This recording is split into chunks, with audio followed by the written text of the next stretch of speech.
scheduled time to start. I could go on for 12 to 15 minutes to give my introductory comments, and I'm sure those gentlemen along the wall would love to hear it again. I have a better idea. We can give it 40. Or, yes. Let's ask. Tell the part about Yeah, okay. Yeah, there's one person you have to make happy on this at this table. So, we don't have any presenters except the young lady in front, who I believe is Heather. What's that? Yeah, and so that's good. You're not scheduled to speak till 7:20. If you want to speak to a full house, or do you want to speak now? Please come forward and, well, just make, no, he's not the first presenter, no. You gotta come real forward. Yeah, come forward to this table. Now I'm always like, oh. Now, unfortunately, you've not heard my 12-minute introduction. You could ask questions. Yeah. My, well, You gotta have answers, please. I don't have it. Oh, it is coming up. You interpreted it, Dan. Okay. Okay. Well, to give you your money's worth, this week, we do have a chance to edit this answer, don't we? Before you is the independent body established by the Legislative Assembly, the Electoral Boundaries Commission. And as you can see, there's 5 of us. If you want our full biographies, go to the website. I won't read them line by line, but to the far right, sorry, this one, far left, Mr. John Evans. He's a litigation lawyer from Southern Alberta. He practices law throughout the province. He's been recognized for his legal skills by way of being designated a KC, or King's Counsel. He also volunteers on the Alberta Justice Advisory Committee. Next is Susan Sampson from Sylvan Lake, Grand Village of Sylvan Lake. And she has a tremendous amount of experience in municipal politics and has been honored for her volunteer work by way of receiving Citizen of the Year Award and the Queen Elizabeth II Jubilee Medal. She's been the mayor of Sylvan Lake, so she loves the interaction between provincial politicians and municipal politicians. I'm the chairman of the committee, the commission. My name is Justice Alice Miller. I also sit as a trial judge in Southern Alberta. Next to my right is Dr. Julian Martin, who lives in Sherwood Park, volunteers in many capacities there, and also serves on some provincial tribunals. And he is a map geek. So you want stuff shifted around, he knows how to do that. And then to the far end of the table is Mr. Greg Clark. You probably know Mr. Clark. He has had the honor of serving Calgary Elbow in the legislature, and we're so happy to have someone with that experience on the commission. It's illegal for a sitting MLA to sit on this commission, but retired ones we allow. So that's a privilege and a benefit for us. So that's the crew you've got before you. Quickly to go over the timeline for our commission, we were all appointed by the Speaker in late March. Once we're appointed, the clock starts ticking, and we have some big legislative timelines to meet. We met in April as a commission to discuss various matters, and we started our commission public hearings last week, and we're going all the way through to June 23rd. Today is, or this evening is the last session in Edmonton. We spent all day yesterday in Ellerslie, constituency in the town place, or the 4 Point Sheraton. As non-Edmontonians, we learned a lot yesterday and today. So we conclude our hearings in June, and then by late August, we are required to file an interim report with the Speaker of the Legislature. It will become public. It will go into Alberta Gazette, and you will have, you and all your 86, by then you'll have 86 colleagues, can chew on it and give us feedback, and we'll have another round of public hearings with a view to finally have our final report in late March filed by the Speaker. And then you and your colleagues in the Legislative Assembly do with our report what you wish in terms of implementing legislation. By the way, I gotta finish my introduction, sorry. But I do have a question even before you start presenting. So of course, you know better than anyone that the voters elect their MLA and their constituency. In 2017, when the BLB report came out, it relied on a population amount or figure of just over 4 million. And the formula that they used was 4,062,609 divided by 87 constituencies, gave us the average or the middle figure of 46.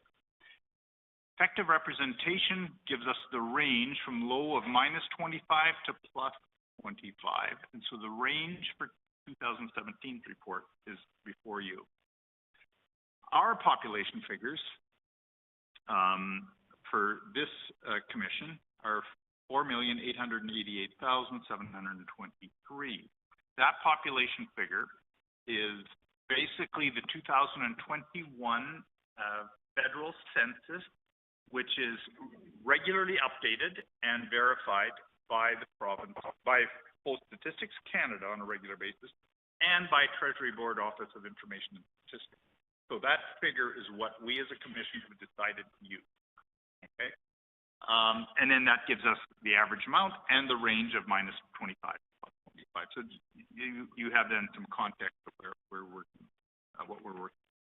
So the task of our commission is to hear from Albertans in this first round of hearings, take what we hear, take the population statistics, take the information we've heard about boundaries, and come up with a report that provides for effective representation. And when we do that, we will be focusing on several things: the relative sparsity and density of population throughout the province, community interests, common community interests and values, and organizations. And we've heard loud and clear from Edmonton.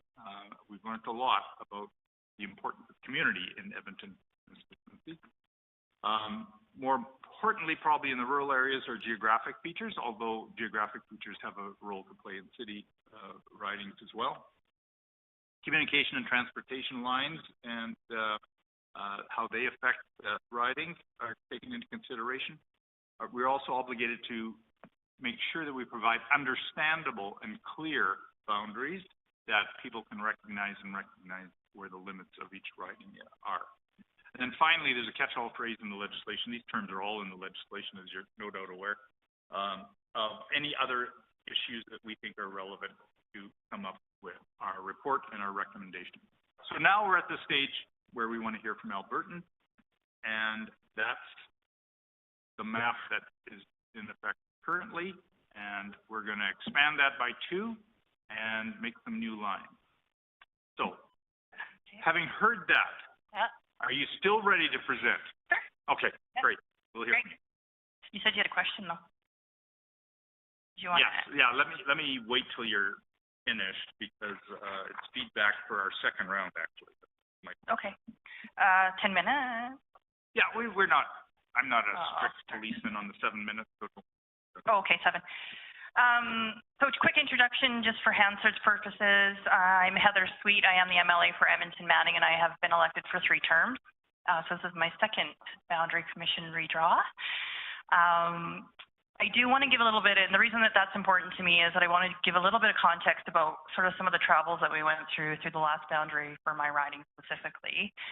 But also just to let you know, part of my job as well is not just being the MLA for Edmonton Manning, but I also do rural economic development, agriculture, and forestry as the critic. And so I spend a lot of time traveling around the province, speaking to many of our constituents across rural communities. And so happy to chat a little bit about the conflict between urban development, density, population-wise, and then the needs of representation for rural Albertans. But specifically talking about Edmonton Manning, so when we did the boundary draw or evaluation with the last commission, there was a conversation about doing an indent off of 66th Street into Edmonton Manning, about 144th Ave and a little bit north going up to 153rd. That community is called McLeod Community. And McLeod was not very happy about that idea. We're drawing the map up? We're gonna get that map Okay, up, and sure. if you feel comfortable, come up and show Sure. us where in that, Yeah. writing you're referring. And I guess while we're doing that, I should back up. Right now, if we look at the percentages in the Northeast, Edmonton Manning is plus 22% on the equation, Okay, what number do you use? based on the commissioner's website. Okay, so So I've used your data. 66,994. Yeah, I just looked at plus 22% and was Okay. like, oh, I'm up there. I share boundaries with Castle Downs, which is only plus 3, Edmonton Decore, which is negative 1.9, and then Beverly Clareview, which is negative 1.7. So if we look at the boundary of the northeast of Edmonton, I am significantly over in comparison to my colleagues surrounding me. Right. And also the fact that, and I can go look at the map, but you can look, even as you see the Manning Freeway moving out, all of that is now going to be development. I was just at a neighborhood open house for one of my newer communities where the home builders group identified 70,000 new homes to be built in the next 5 to 6 years in my riding. 70,000. I will be the new South. So, sorry, Yeah. others have mentioned the Manning Freeway. What is, not being in it, can you tell me what it is? I'm not, nope, we're good. Okay, so, big chair. So this is Manning Drive, which goes through Edmonton, and then this goes out to the Manning Freeway, and if you keep taking 15, eventually it will take you out to the Fort McMurray exit 30, Highway 30, 63. Yeah, and there's a big Adwara on the north side of it where the 15 sign is, but this is a trailer park and this is Quarry Ridge.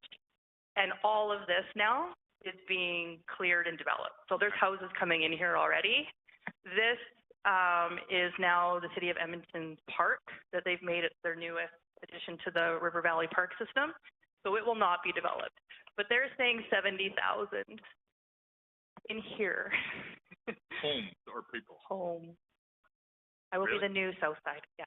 So all of the dynamics that the South Side are dealing with in Ellerslie, Southeast, Southwest, will be Manning. I don't know which one you want me to. So a consideration to think about is that I'm already over plus 22. By the next boundary redraw, I know I'm projecting out, it will be exceeding that 22 by significant numbers, and we will be facing similar to what we're facing on the south side, which is huge population explosion and maybe only 2 seats to consider. So I do know that there's some people in the room that are not going to like what I'm about to say, but I do think we need to look at the 144th Avenue on the map, which if we look at the east side of my riding is the boundary between Edmonton, Beverly, Clareview, and Manning. And then it kind of juts down to 137th Avenue to 66th Street. Yeah. It would be a clear defining line if we just did 144th Avenue across. And then the decision by the Boundary Commission would be who takes that to communities. And so those communities are York and Steele Heights. And the reason that I've said the 144th divide is because there is a community league, and I'm sure you've heard about our community leagues systems that are identified within those neighborhoods. And so the 144th cutoff is the Steele Heights York cutoff on their northern part of the riding. And so it would be a natural division to move to a different riding, potentially Beverly Clareview, because that would make sense, without disrupting the McLeod community, which is the northern part of that piece. And that was the community that they were going to split in half last commission. And the community was very upset. And once the boundary was drawn, everybody came out to look at the maps and was like, please don't do this. So the 144th is much cleaner than doing some weird jut in to Manning. I can go back and maybe show you if you want, but it doesn't. Yeah, no, I would appreciate yeah. that. Yeah, we would. It's some extra.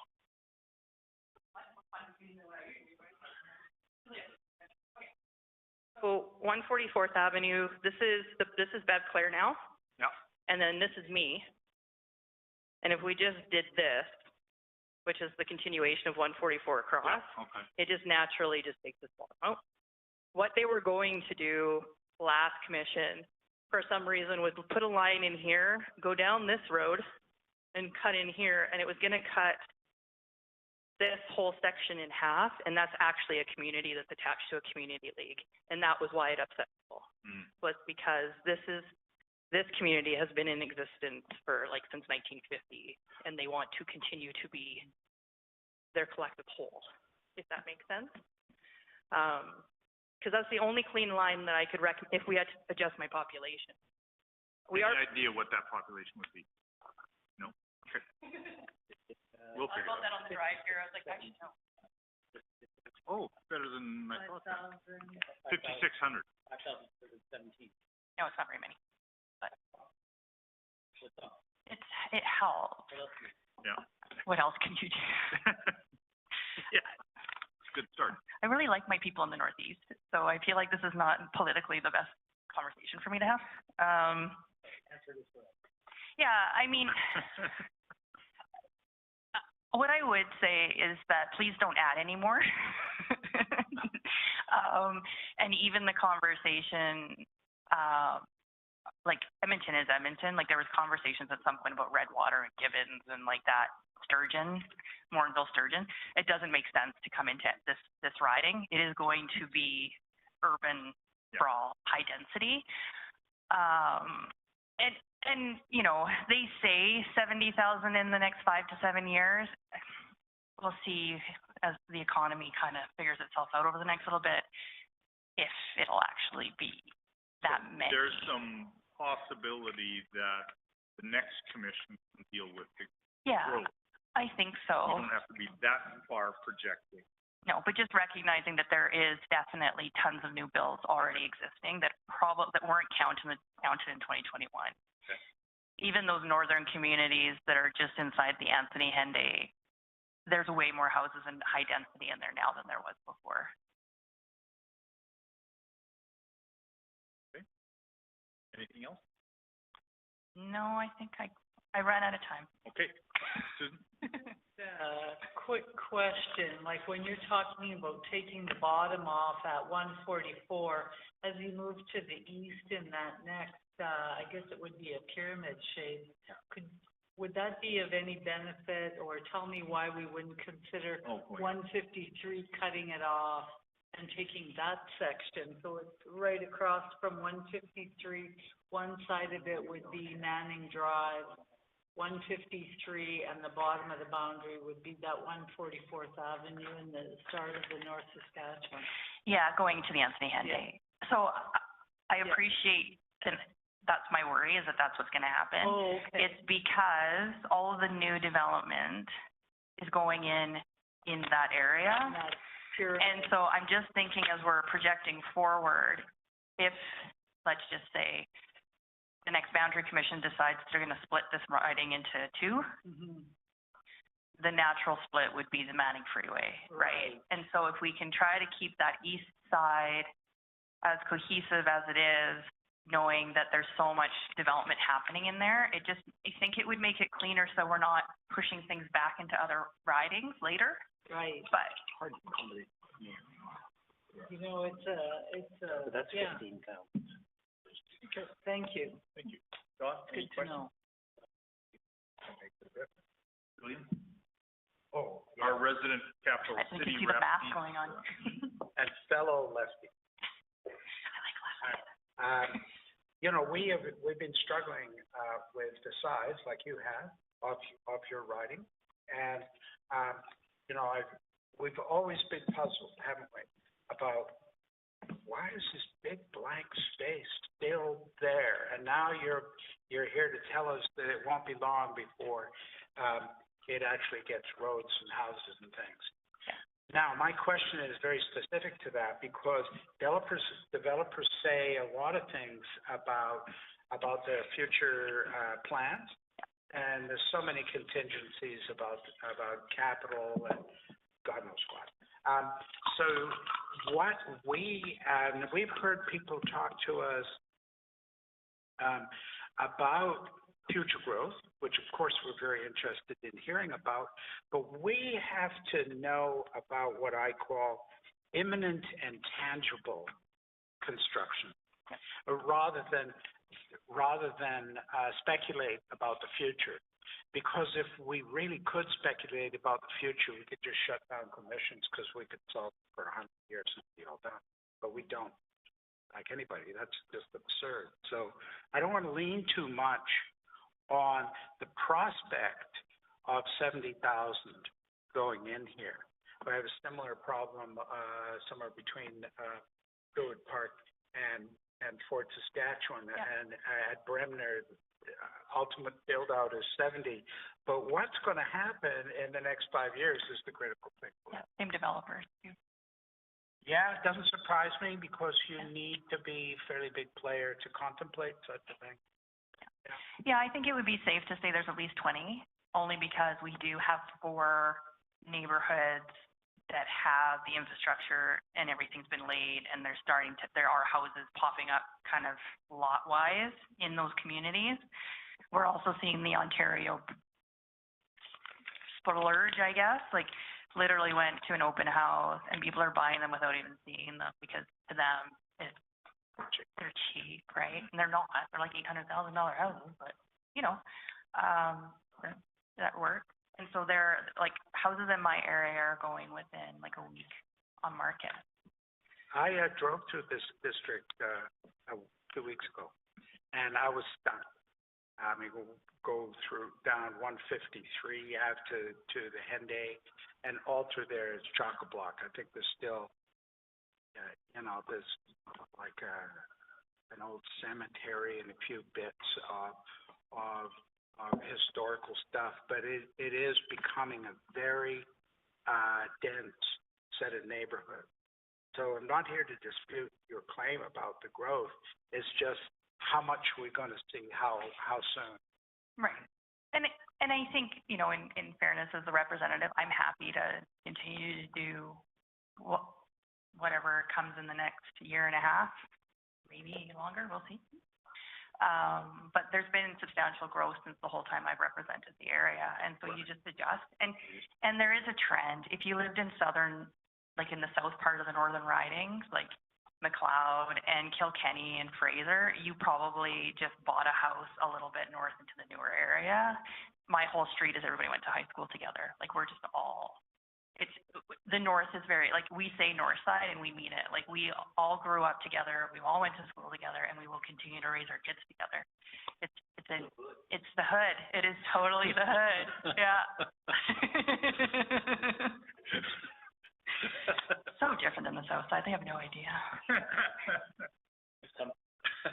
The only other thing, sorry, and then I know you want to move on, but another consideration is naming opportunities. It would be a sweet riding if you could change it, but Edmonton Manning is. I know it took you a second, but it's been a long couple of days. It took a minute. I know. I'm the longest serving MLA for the riding, but no. Edmonton Manning is the same name federally as it is provincially. And every time we have an election, it doesn't matter if it's a federal or provincial election, people call me and are like, "Why are you running?" And I'm like, "Because I'm not running federally." What if like, we went Manning and Edmonton? Change it up. Who knows? It is. Really? Is that just recent, or is that always been? No, since they created the federal riding. Okay. Yeah, I think the feds took it. I Do you feel have a like suggestion it. for what else we could call it? We're gonna have to start copyright. Except for the speed riding. No, I mean, I would have to think about a name option. Like, there's so much history in the Northeast. It was the steel area during the rail. Like, we have some really cool history. I don't know. About Edmonton Sweet. Yeah, right? I think it should be an Edmonton Sweet. It'd be a sweet riding. I'm telling you, one day it's going to happen. Horse Hill? What else? Yeah, Horse Hill. I mean, Horse Hill is that whole area. Yeah. Edmonton Horse Hill would make sense. I mean, I didn't really, to be honest, I didn't really think it through as to what the new name should be, except that it would be really great if they weren't both the same. Yeah. But, I mean, I can do more research on the history of the North. Okay, why is it named Manning? Ernest Manning. No, I realize, did he live up there, or does he have a connection to that area of the city? No, I think it was a new riding and they wanted to honor his Okay. commitment to the to the province and, Okay. What about Horse Hill? yeah, well, now you got 2 votes. Yeah. It could be. I mean, it is the area for sure. And lots of things are named after Horse Hill in the community. Yeah. And we've got the pilot area too. All of our new neighborhoods are named after World War II pilots. So Pilot Sound is also kind of a fun thing. I kind of like to stay away from names, to be honest, like of people. I like the names of the history of the area, like Beverly Clairview. It's got a really great history about, the old Beverly. And But if you feel free to give us a written submission on naming, once you've had more chance to think of it. That was my comment. That was exactly my comment. No, You're starting to think. Can I just ask one more? Oh, sorry. Great. Just, sorry, I just wanted to make sure I'm clear on what I heard you say earlier. Manning Freeway is a natural boundary. And so we talked about taking perhaps that 144 piece in the south part of, you've noted. But if we were to follow the railway lines of the Henday, that corner bit there, there's quite a few people there. The Victoria Trail, like that whole area. Like how much growth are we going to see? Because that would get you down below, like towards 50,000, 51,000. We need to find somewhere for those other ones to go. But I guess what I'm trying to think about is like I keep feeling the same as Edmontonian, gauge where the puck is going to be. So if Manning is going to have a bunch of growth, and because you look at the growth you've had, absolutely, you were just a little above average in 2017, and now you're almost above 25% over. So we have to take a big bite out of it. If we're going to do that, do we want a little like some of the South Edmonton consideration? Like, do we want to overshoot a little bit and kind of reduce it down so the growth picks it up, so you don't end up with 80,000 people at this time 8 years from now?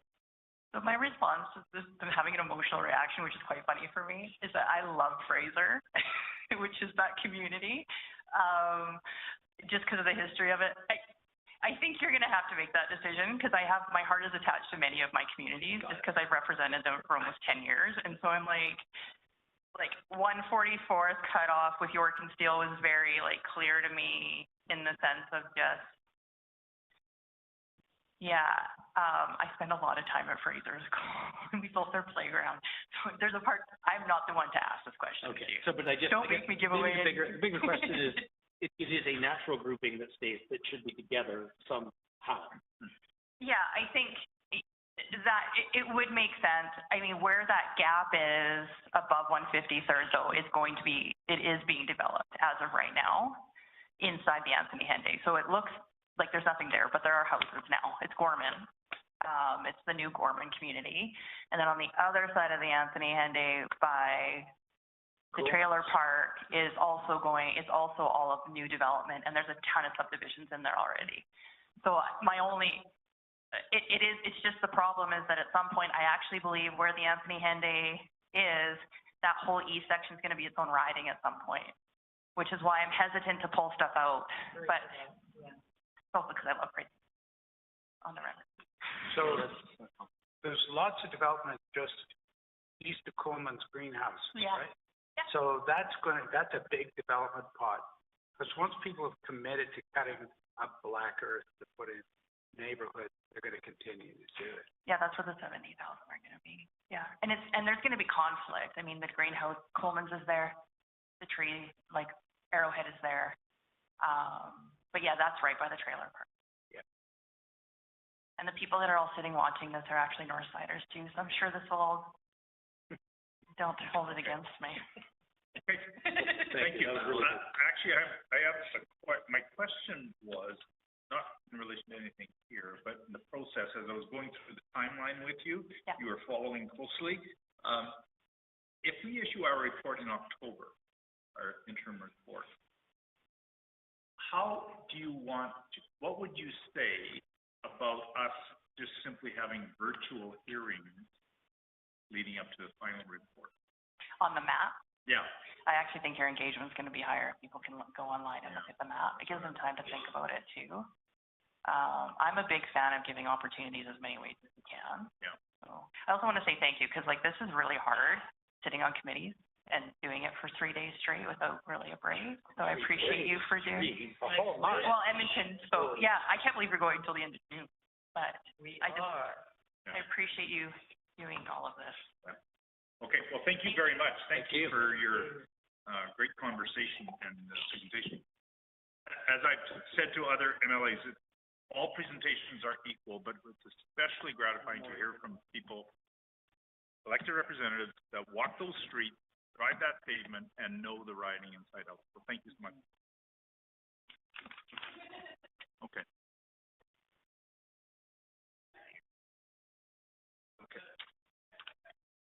Okay. Our next presenter is Susan Judd.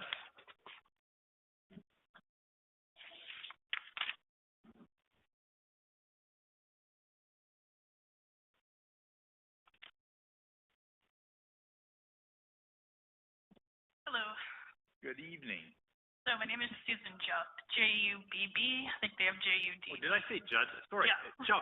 Okay. Yeah. So my riding is Edmonton Manning. Oh, but you're not the MLA. So. No, I'm. Okay. Yes. So I live in Edmonton Manning. I've been there for about 17 years. And so what I've heard is that there was some talk about including rural voters into this riding and splitting it up so there would, rural voters would be included in this riding. So I'm opposed to this. Like we have different priorities between rural and urban. Like they're more concerned with agriculture, resource management. My concern is a urban voter is public transit, housing density, affordable housing. For example, I take the train to work twice a week. And when I walk through Clareview Station, I get on the train, I'm always assessing safety. Is this person safe to sit with? Is this person safe to stand with? And I don't think that's an issue that a rural voter would have. Also, I think it would be, because you have competing interests between rural and urban voters, I don't think my MLA would be able to adequately represent both voters. And also, I think we also often have competing priorities. And I feel as a Manning constituent, I would have less representation or wouldn't have unequal representation. And also think you would be doing the rural voters a disservice because they would be very underrepresented with all the urban people in that riding.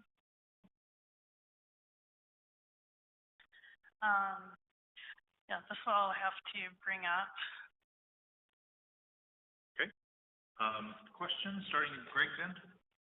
No, I'm always curious about, as a, part of the conversation we were having before, and any thoughts you may have on what parts of the community belong together, although I do think MLA Suite gave us a pretty good, synopsis of sort of what goes with what and what those options are. I know you've spoken a bit about the rural-urban mix, and I mean, I do find that persuasive. I do see that there is, and we've heard quite a bit of that. We've heard a couple of different perspectives, for sure. But I find it persuasive to say that there's a urban way, and the things you deal with on an everyday basis. Any other examples you can think of, or maybe I'll ask you a challenge question. What if I said you're going to have to have a scenario where the MLA is straddling a boundary. What opportunities does that present? Do you feel you'd maybe find ways to work with your rural neighbors? Or do you feel like there would be, like that would just be sort of a hill you couldn't climb? I think that my MLA would have to be like a specialist in rural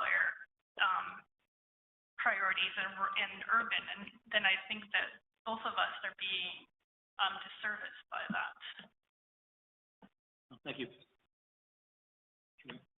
Thanks, and thank you. You'll appreciate that this riding has been so popular that there's not too many people in it, from our point of view. I've been there for 17 years, Right. so yeah. And that therein is our problem. So I hadn't thought about connecting you to a rural constituency. You've got a big parcel of rural stuff already.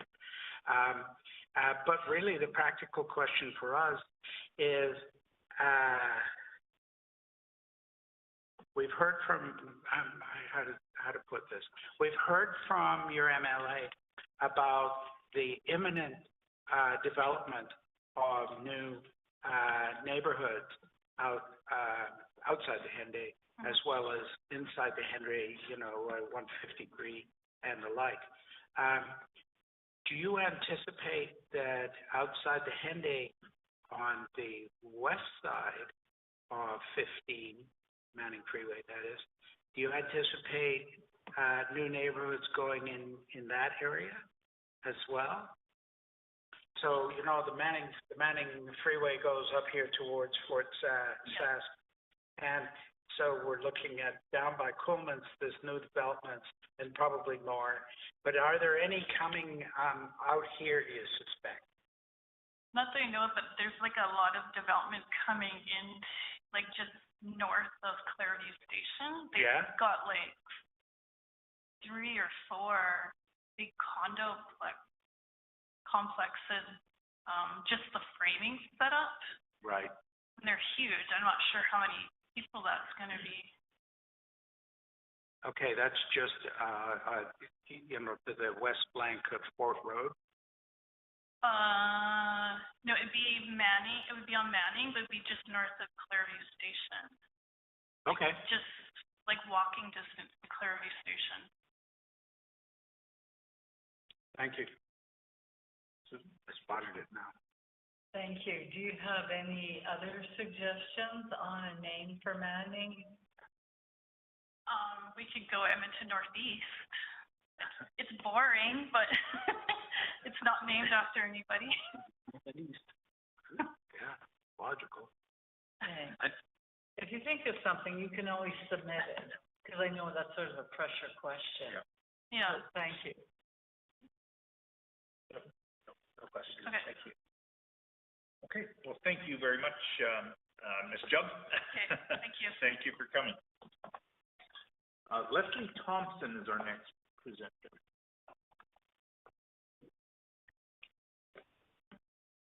Good time.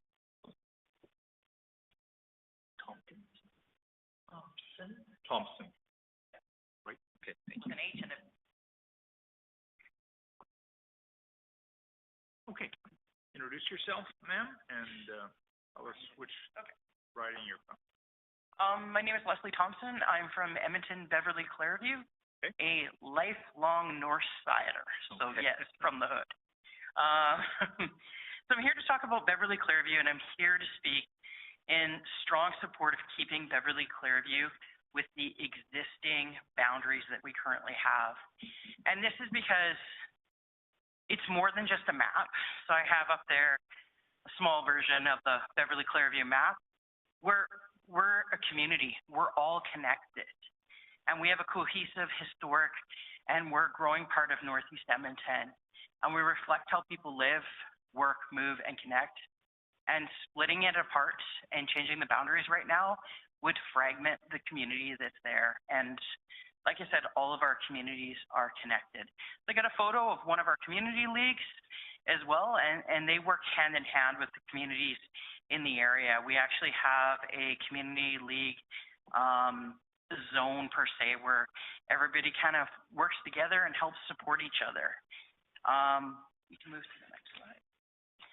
And we have many communities in our area. We have Beverly and Belvedere, and that's in south and southwest parts of our riding. And these are some of our older communities, and they have history of working people. We have Beverly, that was originally a coal mining town, a Ukrainian settlement. It's working class people.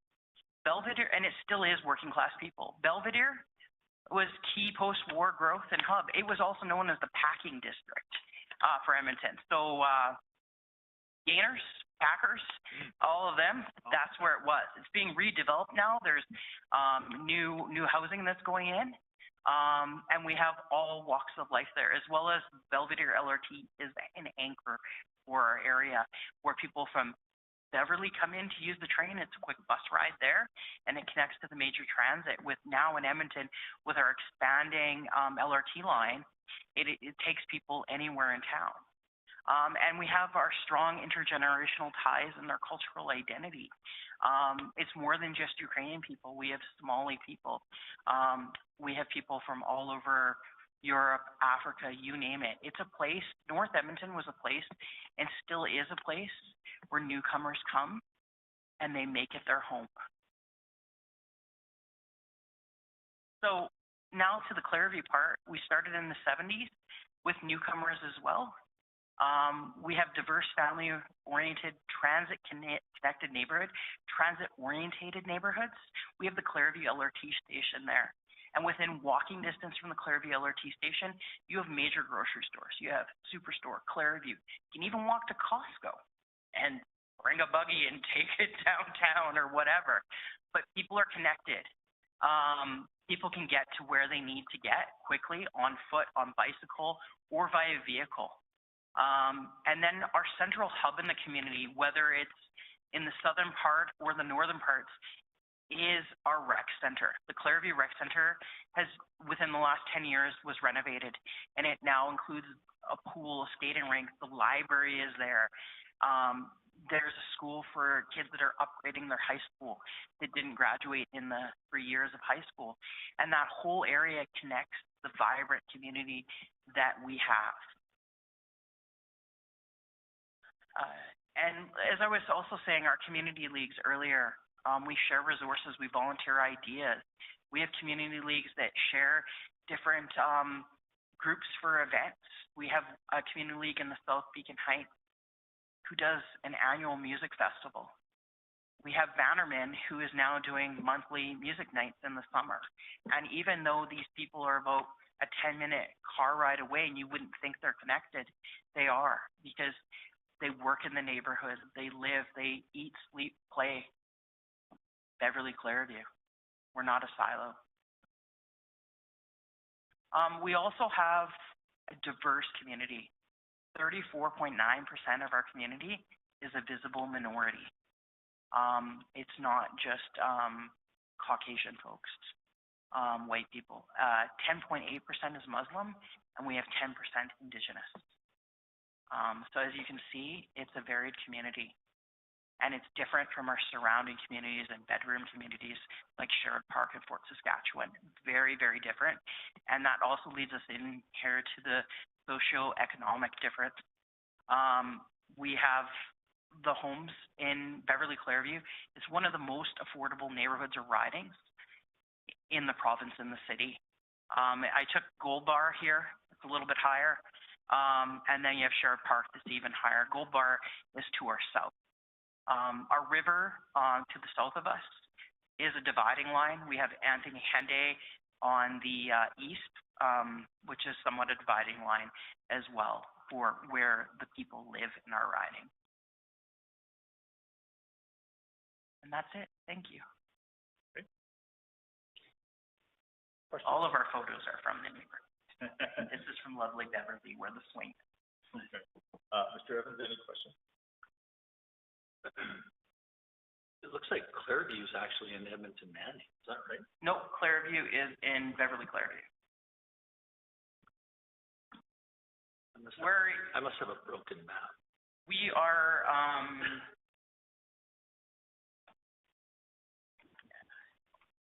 50th Street is a dividing line. So when you look at the Clareview LRT station, the east part of the Clareview station is Beverly Clareview. The west entrance for the LRT station is Edmonton Manning. Aaron, can you put up the riding map? Yes. It's just fine. Okay. The question I really wanted to ask was, how many community leagues do you have? Parasine, Bannerman, South Clareview, Beverly, Beacon Heights, and Homestead are 6. Wow, okay, thank you.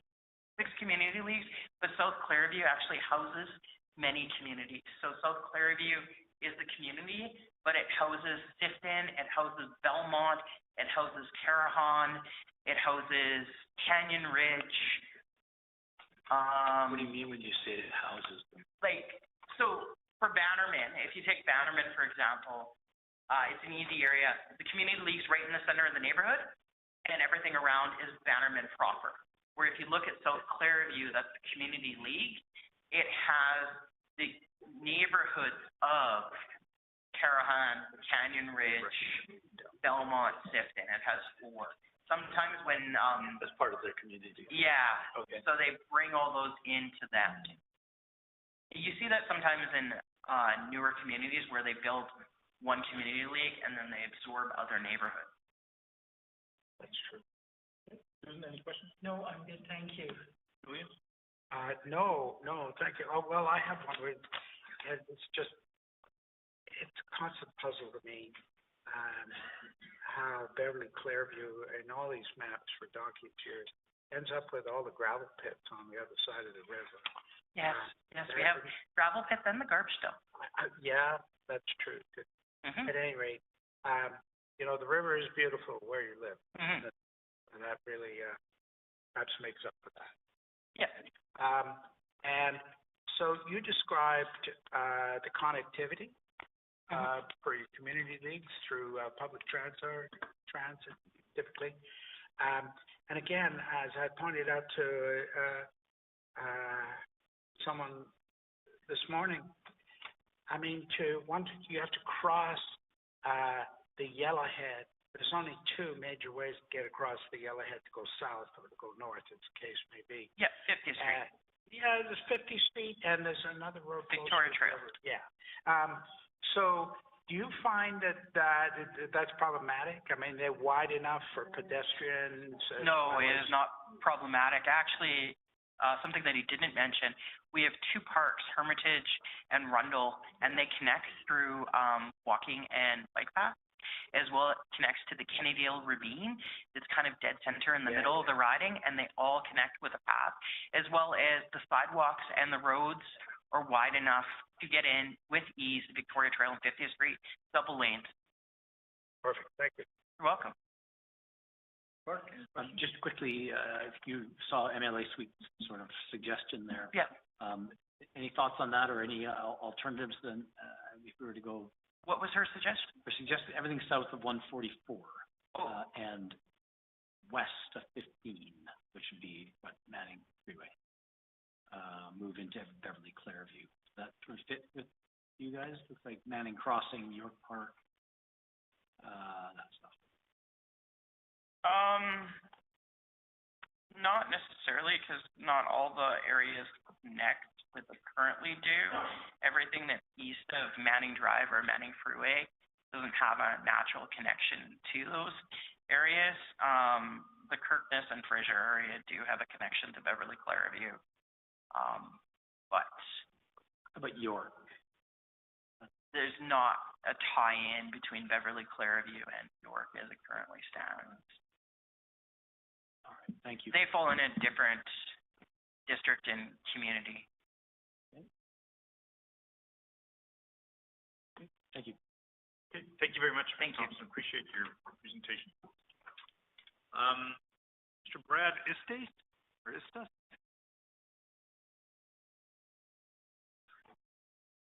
Oh, Brad's not here. Okay. And Susan Shaw's not here. Okay. Okay, Andrew Trainer.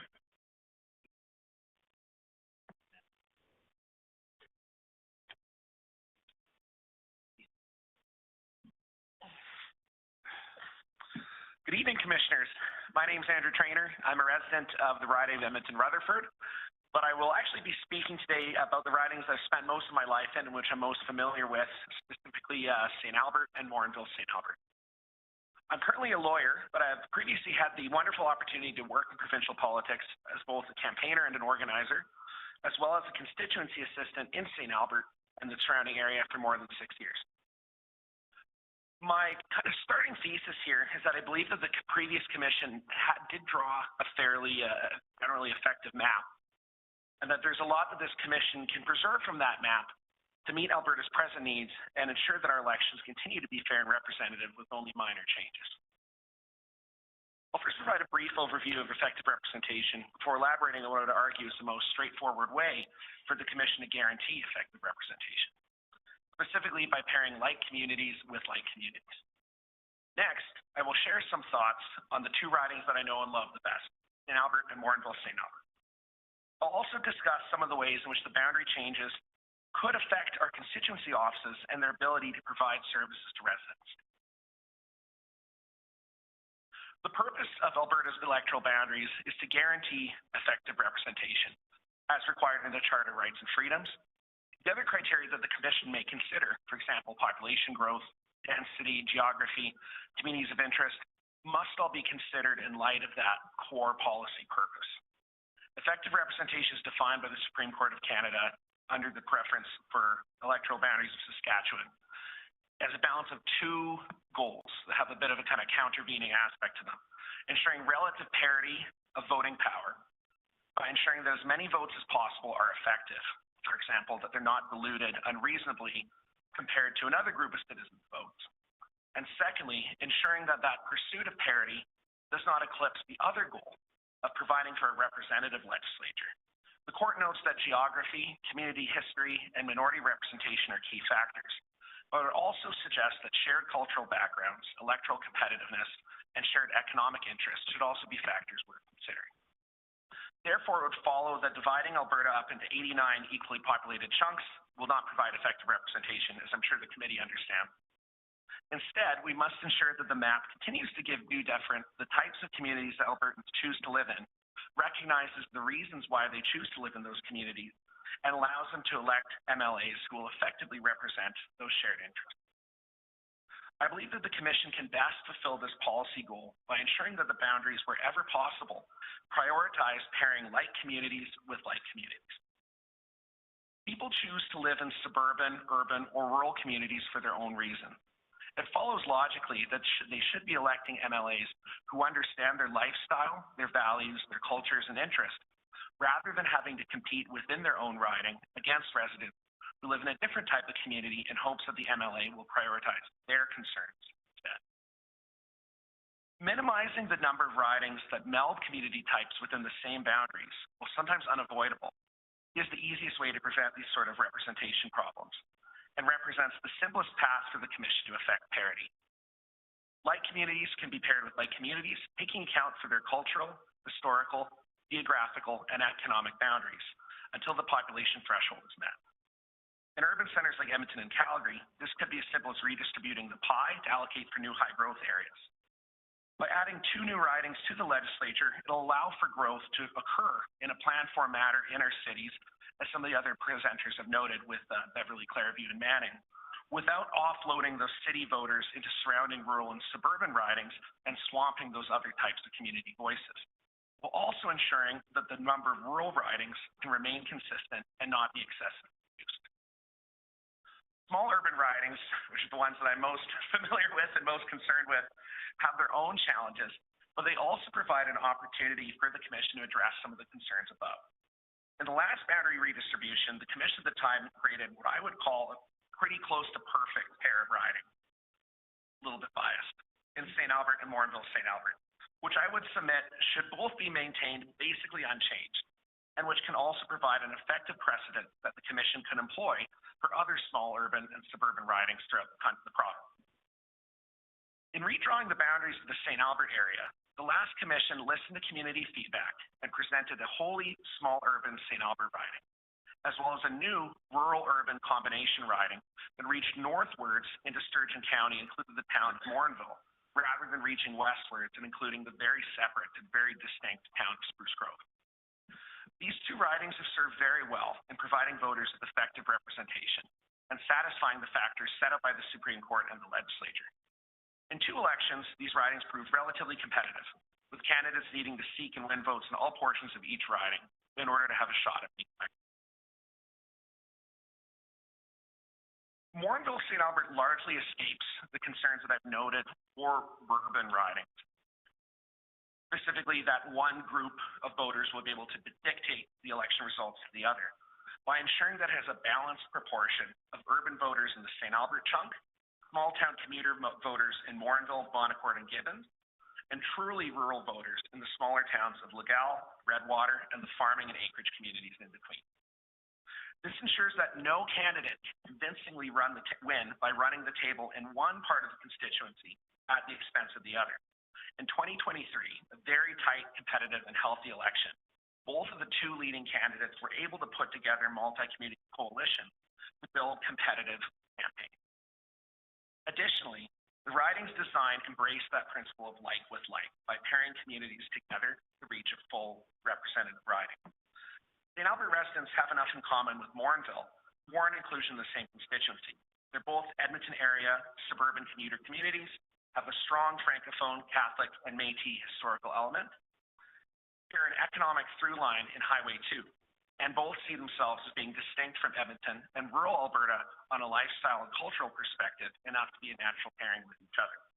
Likewise, Gibbons and Bonnecourt would have greater similarities to Morinville, as does the smaller town of Legal. Again, Francophone, historical, that sort of cultural connection there. The only really ill-fitting addition I would submit would be Redwater, which is somewhat geographically isolated from the other communities in the riding. That's not connected to Highway 2 in the same way, and has a greater cultural, economic, and historical connection to northern communities like Westlock and Smoky Lake.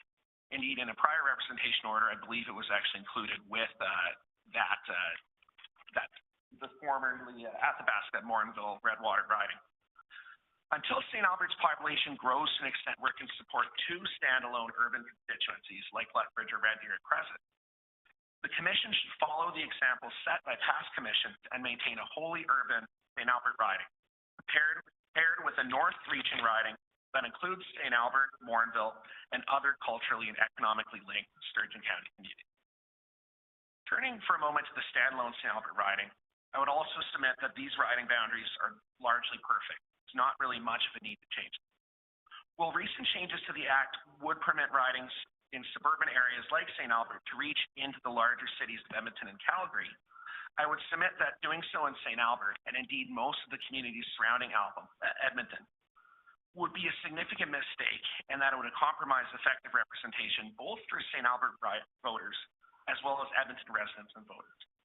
Having grown up in St. Albert, spent most of my life in the community, I can attest to the fiercely independent community, identity, and distinct history that sets it apart from Edmonton. It's always had a distinct political culture and has the distinction of being one of the only constituencies to have elected Liberal, Conservative, and New Democratic MLAs in the span of less than 10 years. And it remains a competitive and unique riding due to this political culture and tight community character. For the same reasons that any move to incorporate portions of Edmonton into St. Albert should be opposed, any move to change or split the boundaries of the standalone St. Albert riding to bulk up underpopulated rural areas, for example, neighboring Lac St. Anne parkland, would also be extremely poorly received by residents. It would dilute the community's character and the ability to elect a candidate who can effectively serve the community's interests in the legislature, as has been the case for the several past decades that St. Albert has been a riding.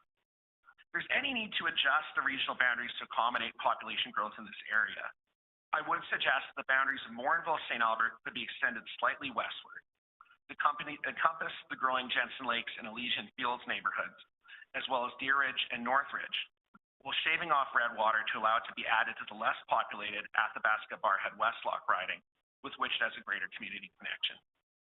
If the above changes were made to St. Albert, Morinville St. Albert, the northeastern corner of the city could be added back into St. Albert proper to compensate. For example, this would generally be a return back to the 2012 representation. This combination of a wholly urban seat with a mixed rural-urban seat should also be considered for other regions like Fort McMurray and Medicine Hat. It allows one MLA to represent solely the city itself, giving recognition to the uniqueness of those communities and the reasons why voters choose to reside there instead of a bigger metropolitan center or a rural area. At the same time, it would allow a second MLA to represent the community as part of the larger region, championing its interests, but also those of the smaller, more rural communities with which it has an economic connection. in the spirit of the like with like approach that I've harped on throughout the presentation. In situations where these seats are competitive, residents may even benefit from having MLAs from both government, opposition, and potentially third party in the legislature, allowing them to advocate for community needs and those unique aspects of community differences in all sides of the legislature. I do have a couple of thoughts I would like to mention about Mr. Trainer, I just saw the length of the page you just turned through, and I haven't been strict on time, but it's been 10+ minutes. And you're a lawyer, so I'm usually used to more aggressive timekeeping. I thought it was good. I do apologize. So I do have one closing thought I would like to make if possible, and then I'd be happy to take questions if there's time. My only concern really that I did want to mention from the constituency assistant perspective, in a community like St. Albert, if you were to also have to represent and advocate for residents from Edmonton, it would largely double the workload without a requisite budget to match that. And I know the budget is not something that's within your scope, but I would really caution against incorporating those city issues into the workload of regional and suburban constituency offices. That's a very good point. Okay, thank you. Mr. Greg, any questions? No, that really very thoughtful. We have been answered, but if you wouldn't mind, could you leave your notes with Aaron? Yeah, I'd be happy to. I submitted something similar. Oh, you did as well. Okay, Yeah, perfect. I thought I recognized the name, so that's great. As long as you have something in writing, because there's a lot there, and thank you. Thank you. Thank you for coming and your presentation. I noticed one quite interesting feature of St. Albert is very thoughtfully planned empty land pods all around its northern and western flanks. And so at some point, you have within the city boundaries lots of space. And that's clever. Some places haven't done that as well. I wanted to ask you a few questions on that thing, if I might, about, I'm very interested in areas in any particular writing. I'm interested in areas that we can claim have imminent and tangible construction. Because people will talk about growth in a rather abstract fashion, and yeah, we've got a plan, but it's not the same thing as digging the sewer ditch. And so for our purposes, that is my rule of thumb on whether we're going to see imminent growth of population or not. I noticed to the northeast of the town, we have a large cluster of country acreages and the like in the countryside area. I would anticipate, one, you tell me if I'm wrong, that will grow as a concept. Is that correct? Yes, Justice, that is correct. There, from what I understand, it's been a while since I've been in the constituency office, so forgive me if I'm a bit rusty on the terminology. There is a plan that the city has to expand servicing eastwards or westwards to allow for population growth in that area. We have seen some growth already occurring there. And you can see the map there. In that sort of the western boundary of the riding, there is population coming in there right now. Oh, wonderful. Including active construction. The Elysian Fields neighborhood a bit further northwest of that also has a lot of growth.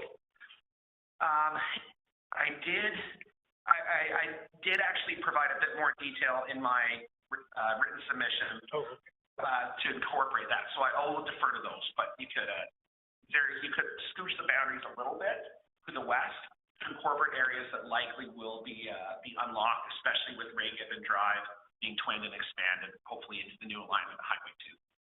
Thank you. Okay, thank you. Yes, thank you for your presentation, and I just wanted to share with you that our website shows that the population of St. Albert alone is 73,000. So suggestion that you offer that we would have one riding for the city as a whole, we can't do because the median is 55,000. I would just comment on that, Ms. Sampson, that what I'm supporting and what I'm proposing is keeping the boundaries as they are, where there's a riding that is carved out entirely of St. Albert, with the overflow being preserved in the Morinville-St. Albert riding. Okay, thank you, because I misinterpreted that. No, I do apologize. And you know what, you are one of the few presenters to come to us that has a two-riding system where one is fully the city and one is a hybrid. It's a wonderful system. Good to know that that's very effective in this case, because there's a few more cities we're going to hear from that are using that. So thank you. You're welcome. Thank you very much, Ms. Sampson. So I'm interested to understand your perspective, because you seem to wear two hats. Mm-hmm. You represent that the hybrid seems to be working, and you're happy with St. Albert itself.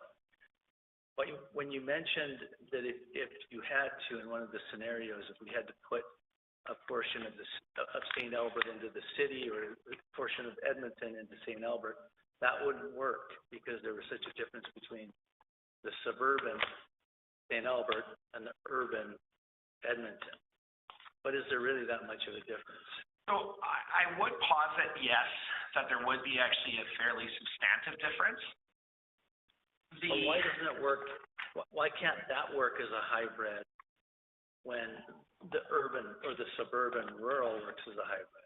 My overarching approach to this is basically that you should only consider those types of hybrid ridings as a last resort.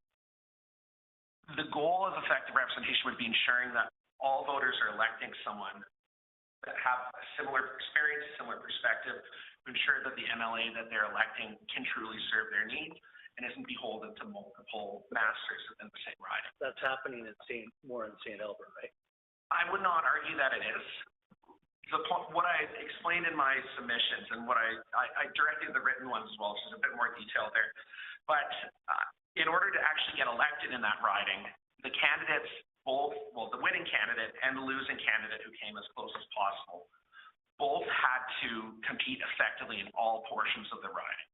It wasn't just a matter where you could run up the table in 30% of the riding that was roughly St. Albert. But that's good. It is good. Yeah. In certain scenarios. Good, effective representation. Exactly, when you can win like that. But it would be more ideal if St. Albert was large enough to have two St. Albert ridings.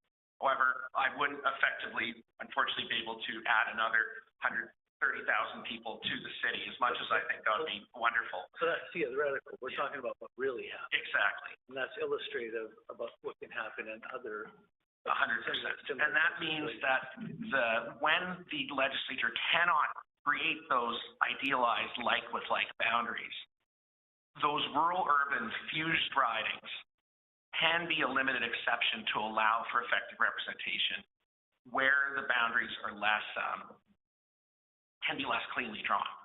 For example, in a city like Edmonton, where, as the previous presenter has commented, so much of it is based on community leagues, community relations, those sort of intricate kind of connections, reaching across those boundaries into different communities, it would throw off those networks.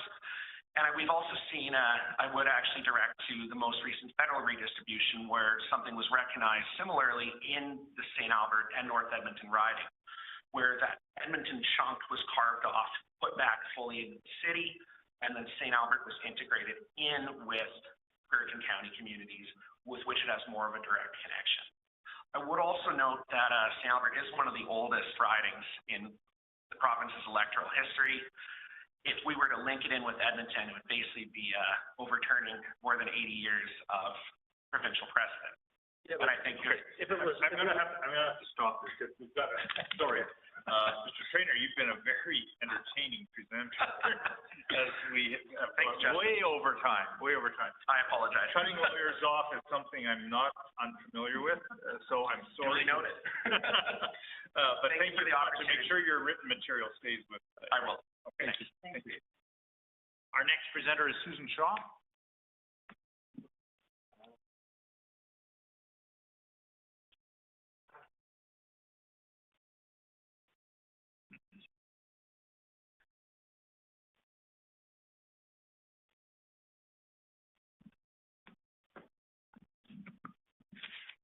Good evening, Commissioners.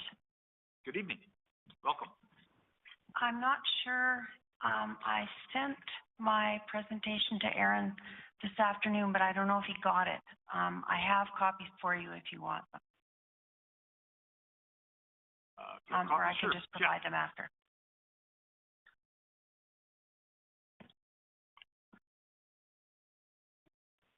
Thank you.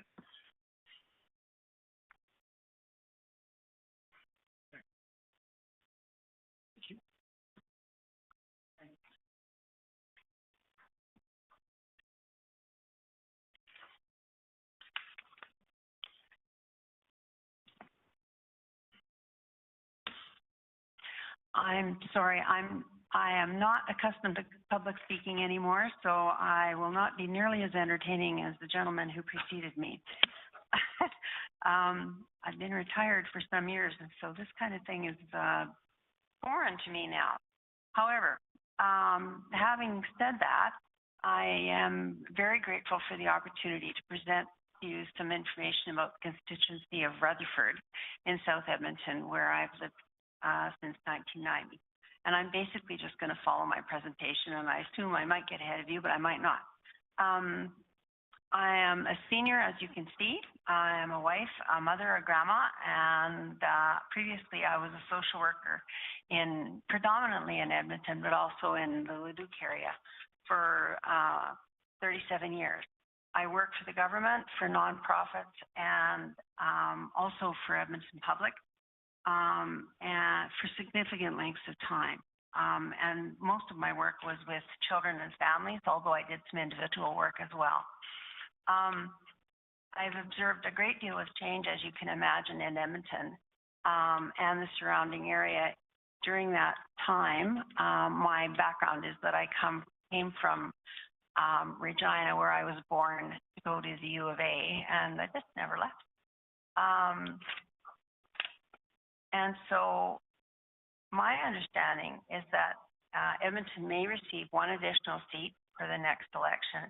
And as we have unequal populations in various areas of the city, some distribution would likely be required. So what I was hoping to do is give you a bit of my snapshot of Edmonton Rutherford, so as it might be helpful from the perspective of someone who's lived there for quite a while. It's changed from being a fairly new suburb when I moved there to now an interior one with aging infrastructure and aging people, quite a few of us. As I've noted in my presentation, 20% of the population is under the age of 18, and about the same percentage is over the age of 65. That's quite a change. Even on my own block, there is a significant change in the ages of people and people moving out. I think that in Rutherford, that is happening quite a bit. What it means is that as transition neighborhoods go, young people move in. Some of them have kids. I see fewer of them having kids these days, but some of them have kids, and so the neighborhoods fill in. 50%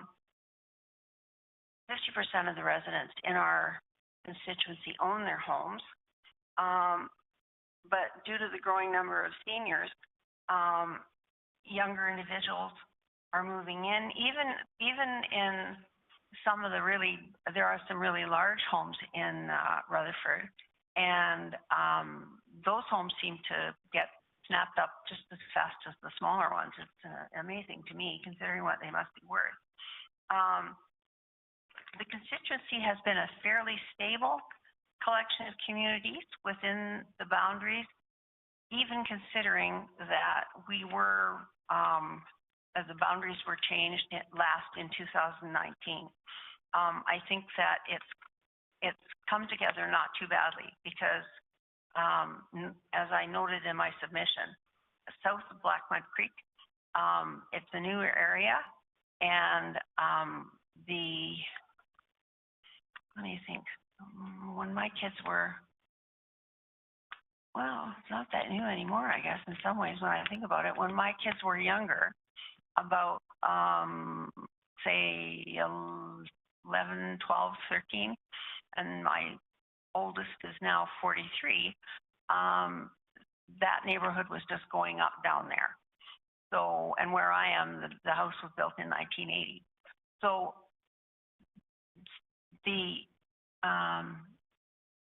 I think that the homes down there, though, and the neighborhoods are newer. And I've watched them kind of coalesce and develop community leagues and things like that.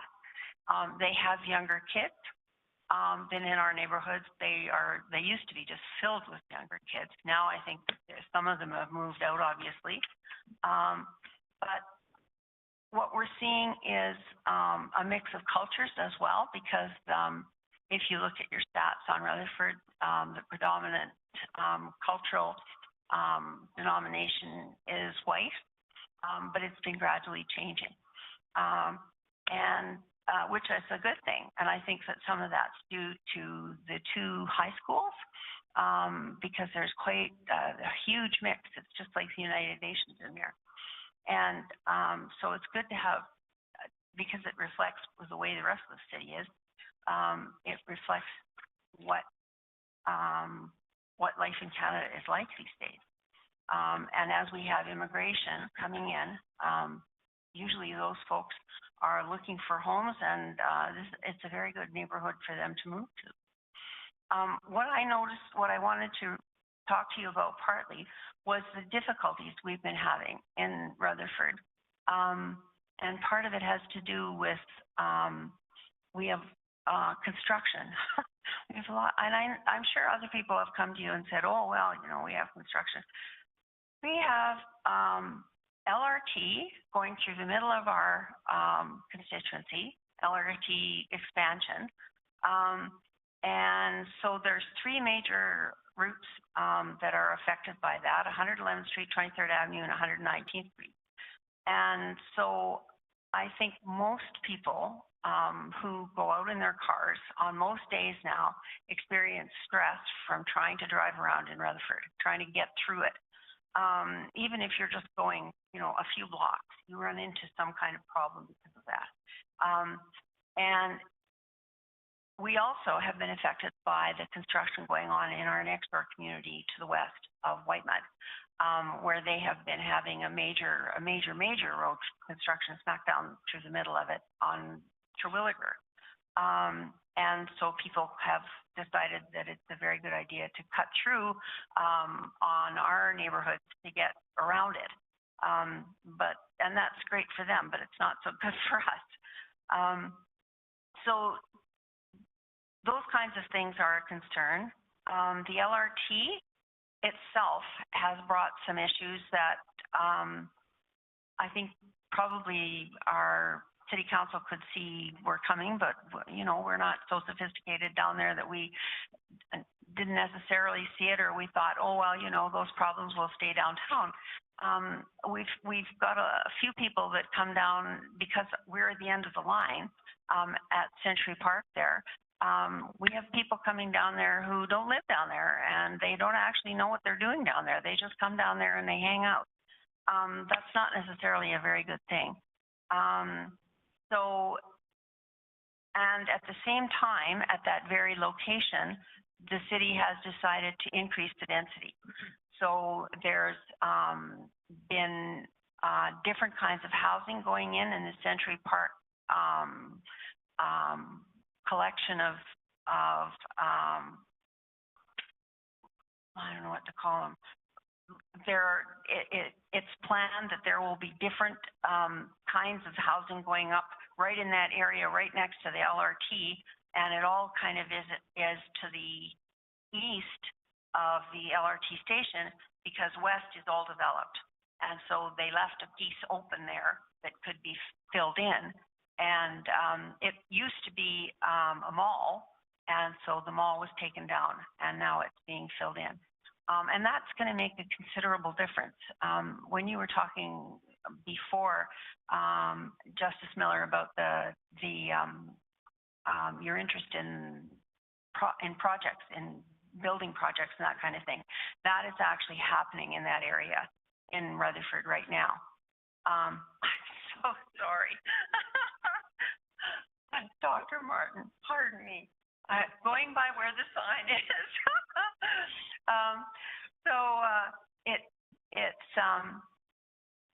It is actually happening, that kind of thing for us right now. So we have LRT construction going every which way, and we have construction in the middle of Rutherford.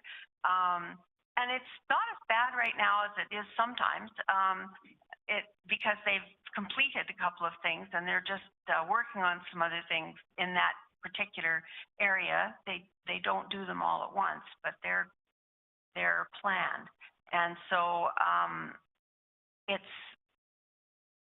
a lot of stress, I think, that wasn't there even 5 years ago. That stuff was not there. And so the neighborhood is a lot more in a lot more state of flux, I guess you'd say. Having said all that, Rutherford is still a very desirable place to live, except close to those major thoroughfares and the construction areas. It's pretty quiet. The crime rate is low. There are good schools at all levels. We're fortunate enough to have 2 high schools in our area. And they, it's a well-served community, I would say. Things did change after the 2019 boundaries were changed, I think, just because of the expansion. The services are more stretched now. Because we have more seniors and just a higher population, as I've noted there, I think that there are just more issues. We have, of course, low vacancy rate because we have that all over Edmonton. But there are more financial concerns. The last couple of years have really stressed people's finances. And we see more people with health issues. They can't get doctors. And I have some acquaintance with the MLA of our area, and I know that they receive a crazy number of calls for help in that office. They're really using the MLA and her resources to a very great degree. As I have suggested to you at the end of my report to you, I believe that we haven't really finished adjusting to the last expansion because we went up in size by about a third. And the area to the south that was added, the concerns are a little different than ours, and they are than the north part, because I live on the north part there. And what I see is that on the northern side of Rutherford, there are more issues than there are on the south, but altogether, there's quite a lot. And so I think that perhaps it's not the time if the boundaries didn't have to be changed. If they do, they do. I mean, people adjust, right? But it seems to me like we're still trying to adjust to the last time. Yes, sir. So I'm wondering if I can kind of maybe focus in and just confirm that you have the same numbers we do in terms of the population in Rutherford. Okay. So back in 2017, they relied on figures that said your population was 47,353. Mm-hmm. And this time around, we're relying on figures from 2024, which puts you at 52,757. Does that sound about right? 5,000 roughly increase. I'm not sure. I know that the city's intent is to increase our density, and that's what they're working on. Okay. Yeah. So you do see some growth potential then based Yes. on the city house design, zoning? Yes, proposals. absolutely. Okay. Yeah. And so you also referenced back to 2019 boundaries. Are you content with those for now? Do you see them remaining unchanged going forward out of our report? Yeah, I think so. Okay. I do think it's a bit of a stretch, for the MLA because of the things I've referenced, but, it's tough. It's a lot of work. Yeah. But, just looking at it from the point of view of services and that kind of thing. But I think, I can't, you can't ever go backwards. So but if it stayed the same, I think then the community would continue to adjust to it. Okay. I know that having looked at the boundaries, physically the boundaries seem to make sense. Yeah. There doesn't seem to be anything too odd about it. But you can't always set up boundaries to suit the physicality of an area either. So can I maybe move into some questions from the Absolutely, please. Mr. Evans, do you have any questions at all? I don't. Susan? Thank you for the presentation, but I have no questions. It's well done. Okay. Thank you for the copy. Thank you for providing. Oh, you're welcome. Louis? I don't think so. I know the area reasonably well, and I agree with a lot of your characterization. And all I can say about the public transit, that it will someday end.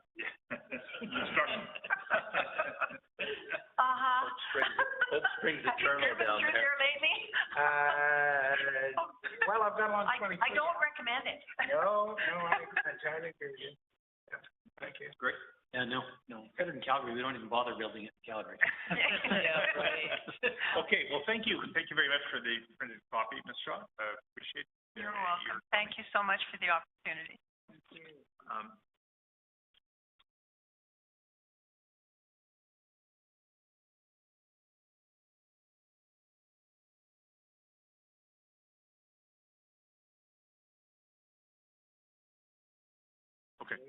Okay.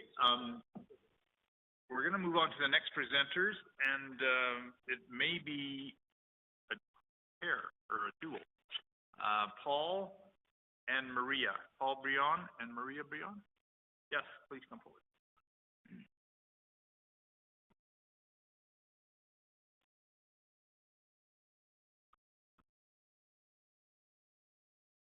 Yeah, good evening. Just have a seat, and normally we've been under a time limit of about 7 minutes per presenter. Are you okay with giving you 14 minutes together? No, 7 minutes. Actually, I wrote it down so it is faster for me to read it, and then you can hear what I want. I will be direct to the point. Okay. Okay. Hello. My name is Paul Briones, and this is my wife, Maria. And we would like to begin by thanking the Commission for giving us the opportunity to be here and speak about the electoral boundaries. I'm going to share my personal observation as a resident and community member. I have lived in Edmonton, Southwest. Okay. Continue? Yeah. Along with my wife, Maria, for 8 years. We live in the community of Upland in Riverview and have my family and friends in other surrounding communities in Edmonton, Southwest. We enjoy living in this area and appreciate the strong sense of belonging and community pride, as well as the cultural and ethnic diversity in the area. Our community has experienced significant growth and diversity since its development began. This has brought in a large mix of families from different ages, languages, and cultural backgrounds.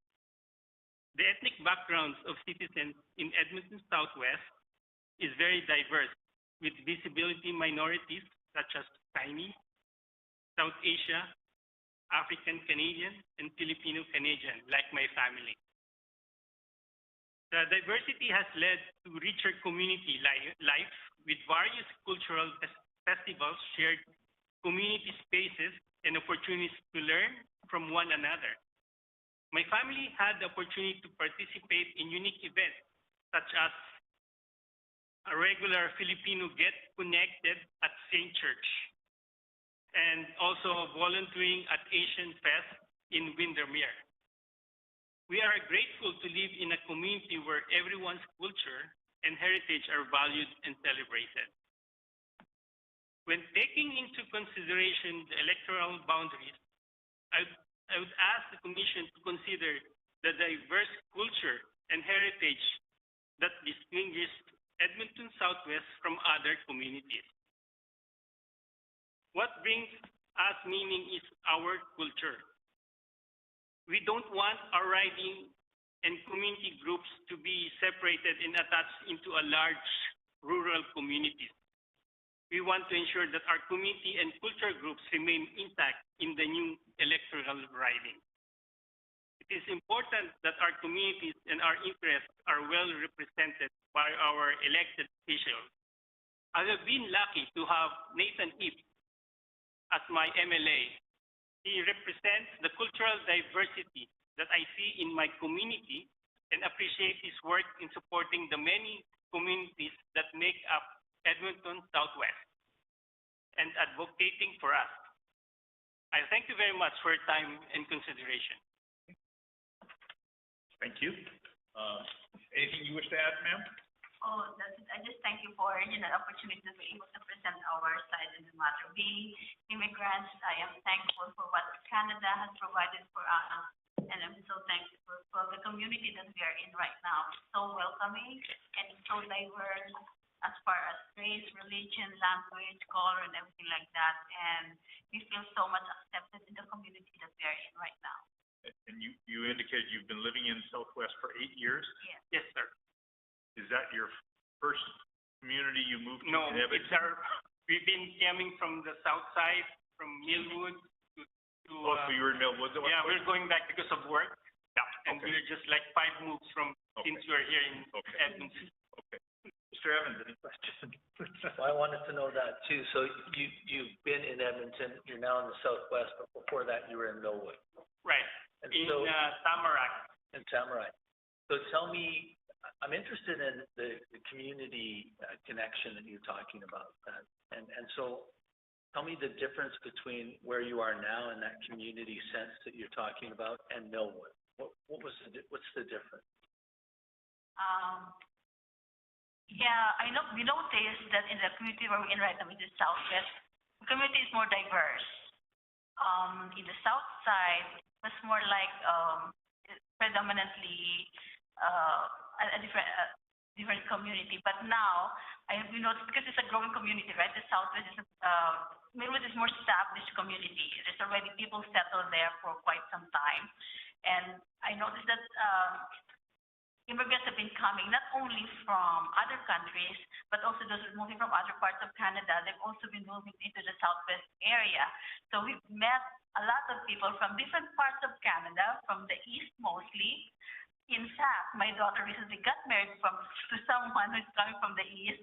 So it became diverse, right? My other daughter is married to a Chinese immigrant family. So, and then we have neighbors who are from different parts of Africa, even one from Ukraine. So you can imagine the diversity of the community, but it's very welcoming, and we actually we like each other. We don't treat each other as like foreigners or something like that, or someone different from us. We've learned there are different cultures, different traditions that some which we share, like some are similar with our tradition, and I noticed that it's more colorful. It improves your understanding of human nature and how people interact with each other coming from different areas or parts of the world, right? And it's very, very interesting for us. Do you have community leagues there, or do you have community association groups? Right now, we're part of the Edgemont because Upland is just, growing and booming, and I've been trying to be involved with the officers, and they said if we want to consider doing our own, they will help us out. But we're still part of the Edgemont community, which is already established. Okay, thank you very much. Welcome, sir. Thank you. I just wanted to let you know that your MLA, Nathan If, was here earlier today, expressing the same kinds of sentiments about community that you did. And I would like you to expand on this thought that I was presented with earlier, and that is that your MLA and your community represent a visible minority. And that's what makes Southwest so unique, is that there are many, many different nations and people that make that up. How important is that to you that your MLA is also a visible minority? Yes, because we feel that we're connected with him and he understands the situation that we immigrants are in this community, right? So, being from an immigrant family also, he knows the challenges that we face. And we even consulted with him one time. Why don't we were hoping that we could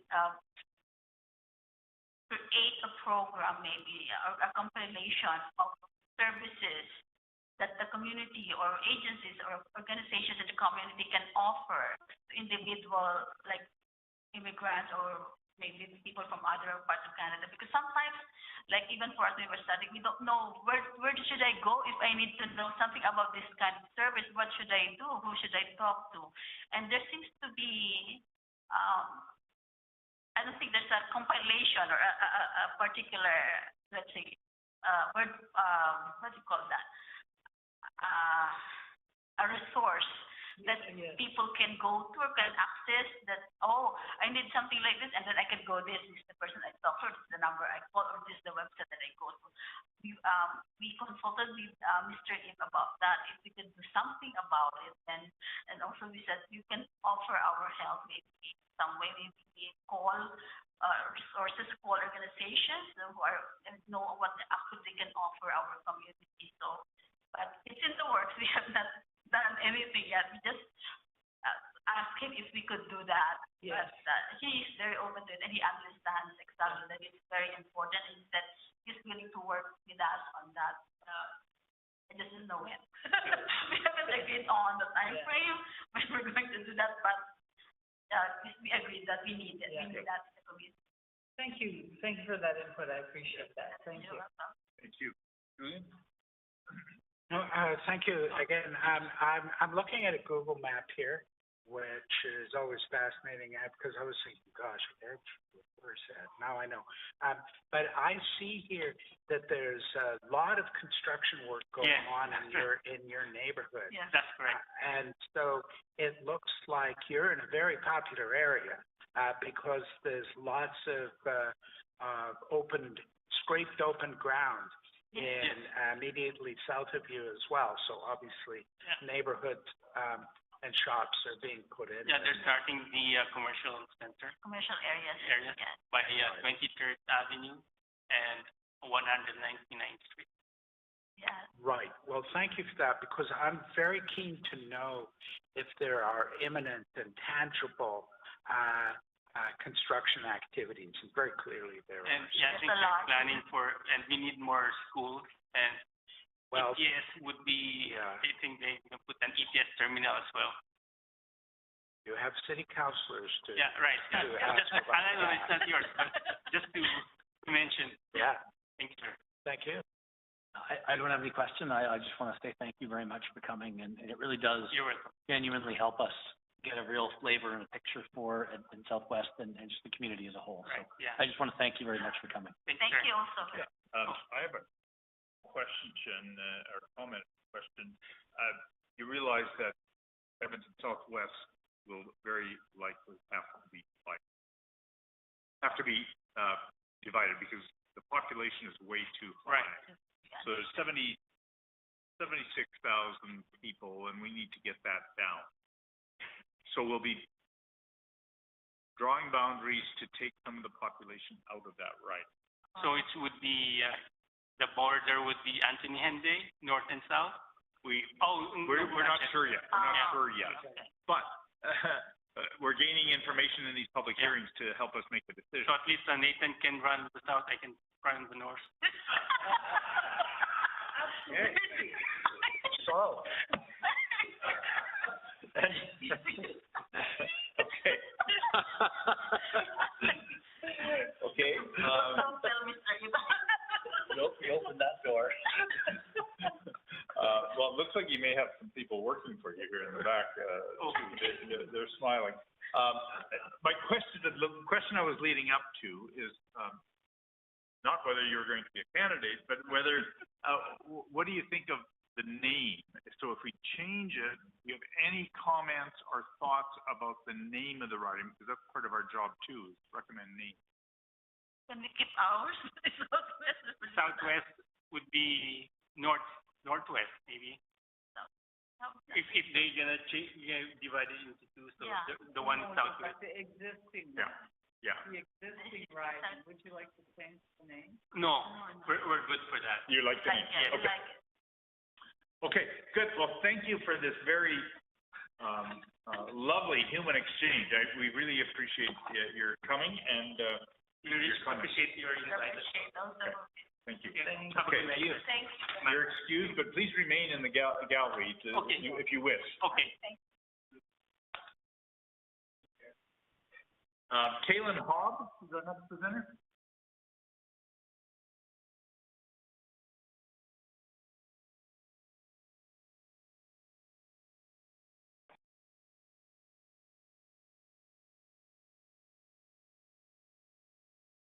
All right.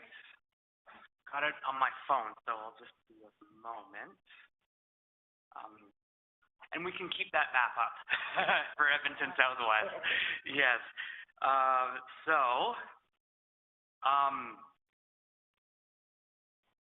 Thank you for the opportunity to speak on the future of Alberta's electoral boundaries. Today, I'm actually wearing two hats.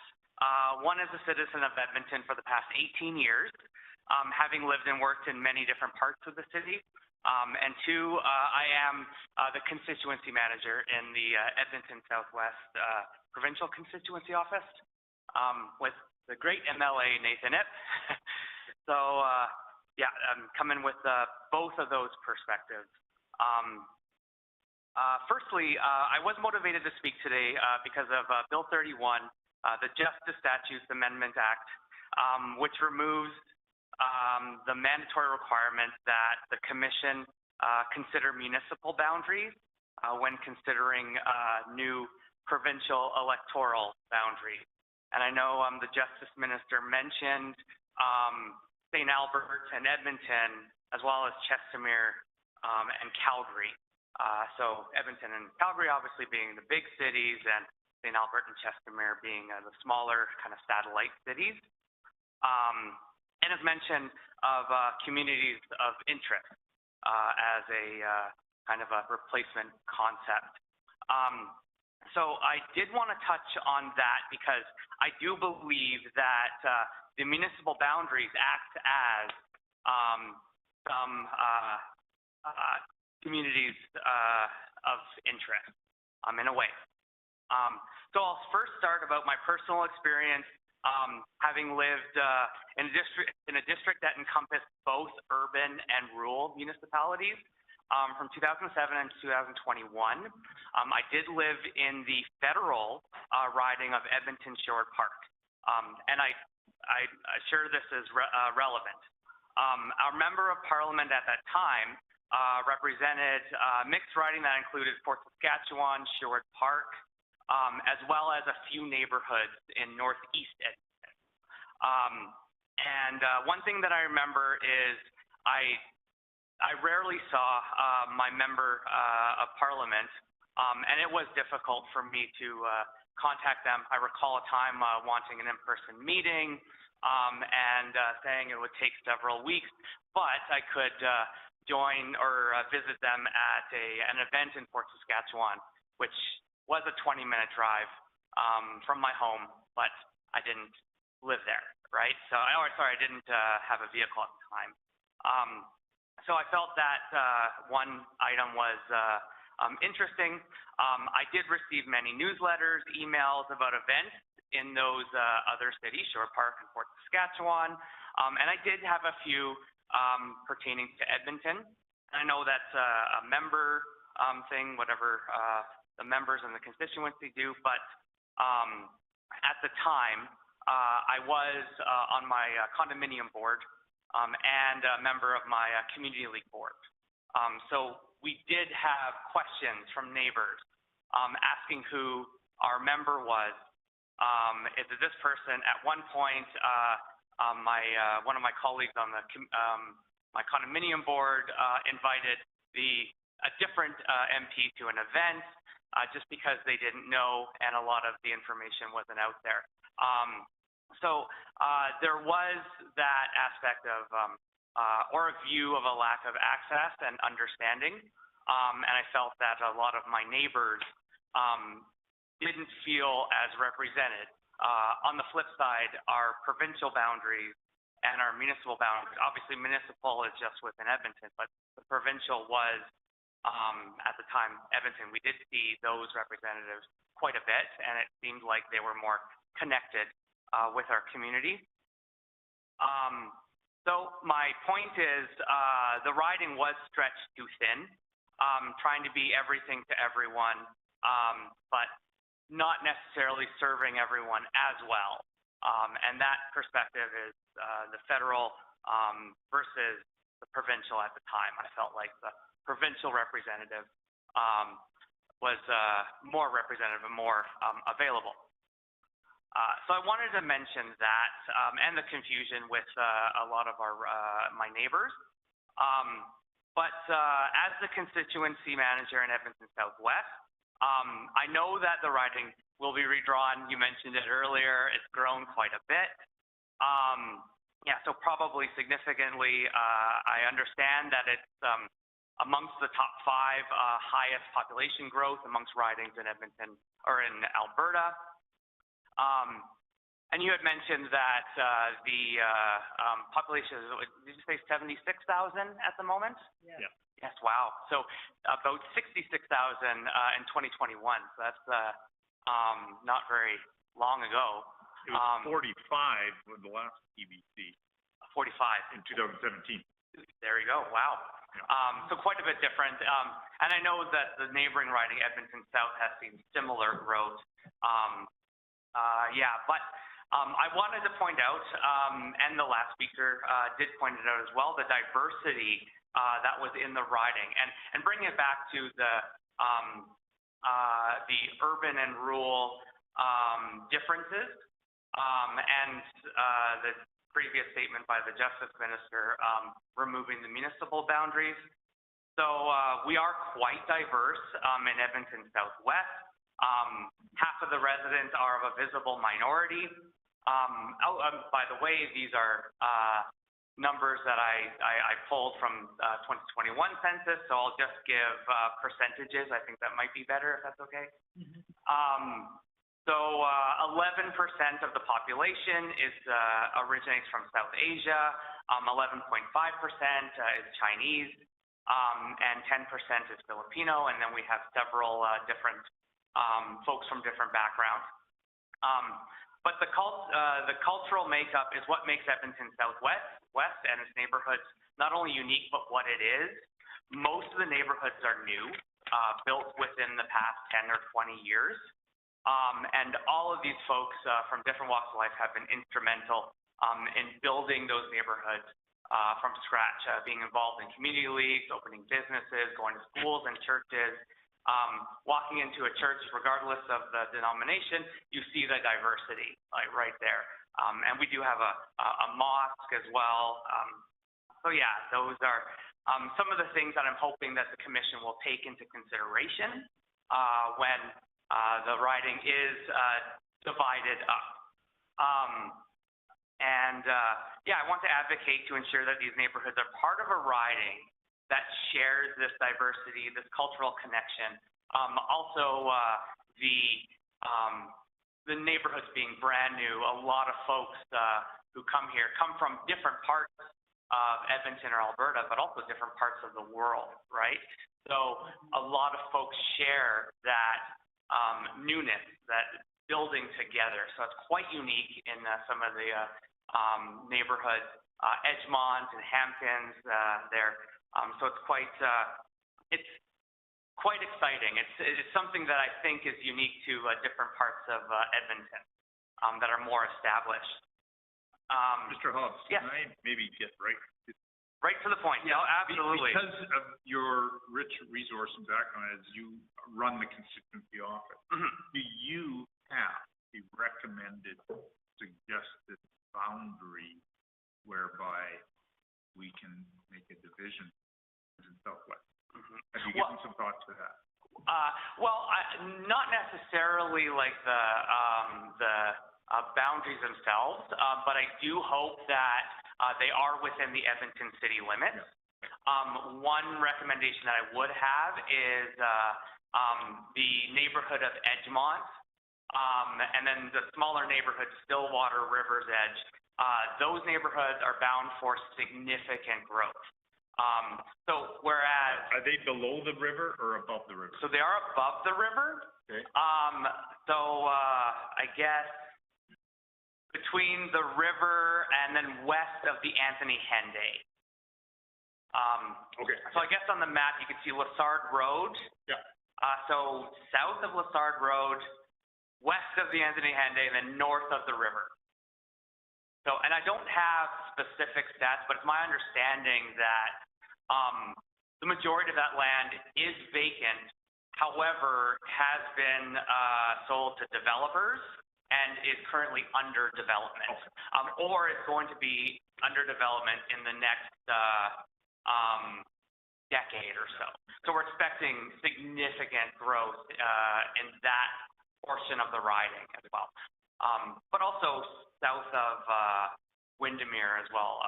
Expecting growth, maybe not as fast. I know a lot of that land is not necessarily sold off to developers. So, but I do think that portion of Edgemont,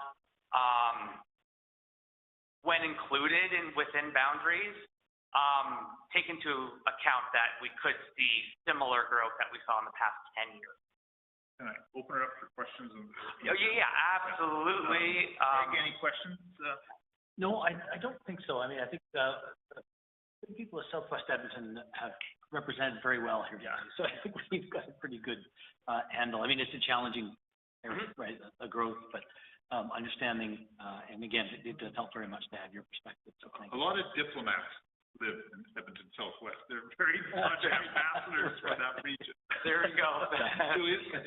No, I think between you and your MLA earlier today and the previous speakers, we've got a really good sense of the character of the current riding and some of the exciting growth that's been undertaken very recently. So, as you will have heard, I'm very interested in knowing about imminent and tangible construction. Is very clear that a lot of that is going on. No, absolutely. I'd say Edgemont, which I mentioned, also Windermere south of Ellerslie Road. Yeah. A lot of construction in that area, and we know that the city is going to expand further south, past 41st Avenue southwest. Yeah. So expecting that. Yeah. I'm good, but thank you for your presentation. Yes, my pleasure. Thank you. No question. Okay, perfect. Well, thank you for having me, and thank you for having folks come up and do this. I will say we have had a lot of folks reach out to the office interested in the commission.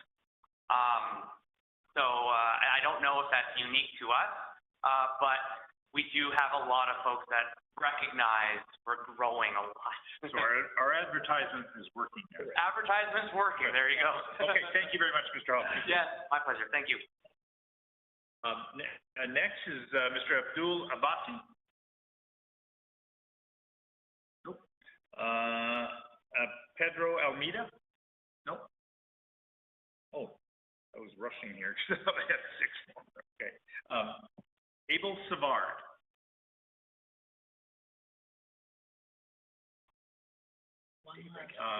Going once. Mr. Hobbs, I apologize for rushing you because I thought I had 6 more people. That's why I was kind of pushing you a little bit.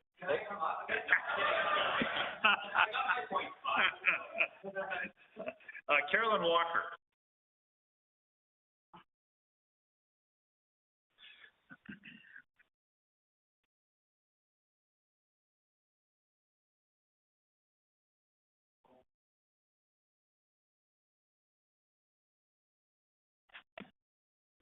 Good evening. Well, I have my presentation written, and I hope you don't mind if I read to you. I'll try to be entertaining. No problem. Go ahead. Good evening. My name is Carolyn Walker. I'm a semi-retired teacher who subs.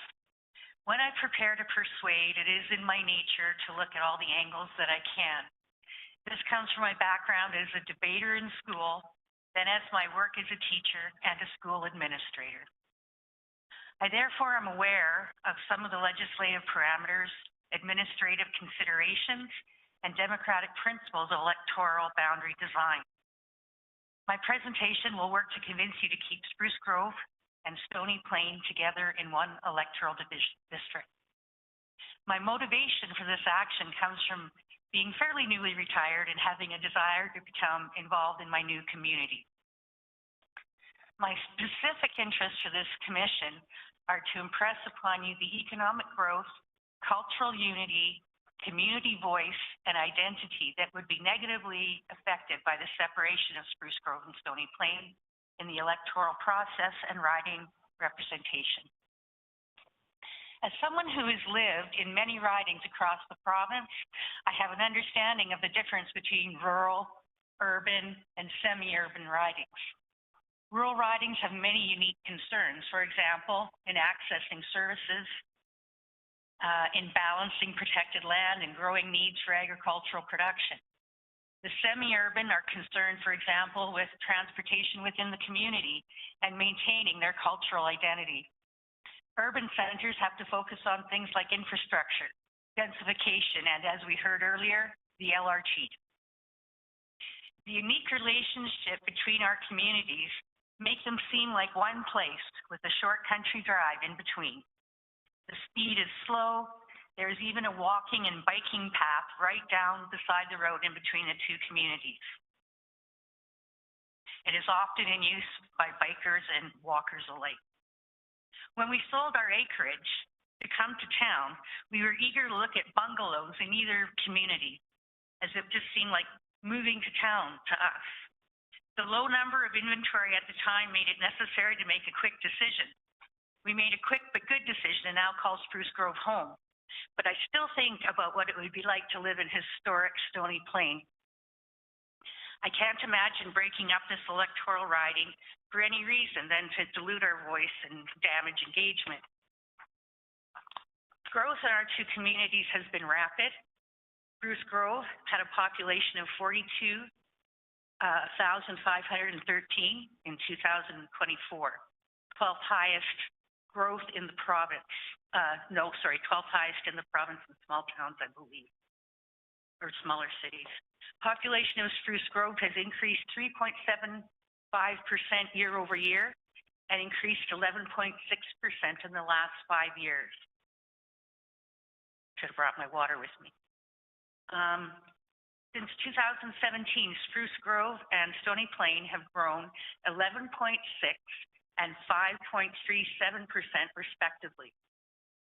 There have been several, thank you, oh my goodness, from all sides, thanks guys. There have been several developments in this riding that point to collaboration between all levels, from transportation to cultural and recreational facilities.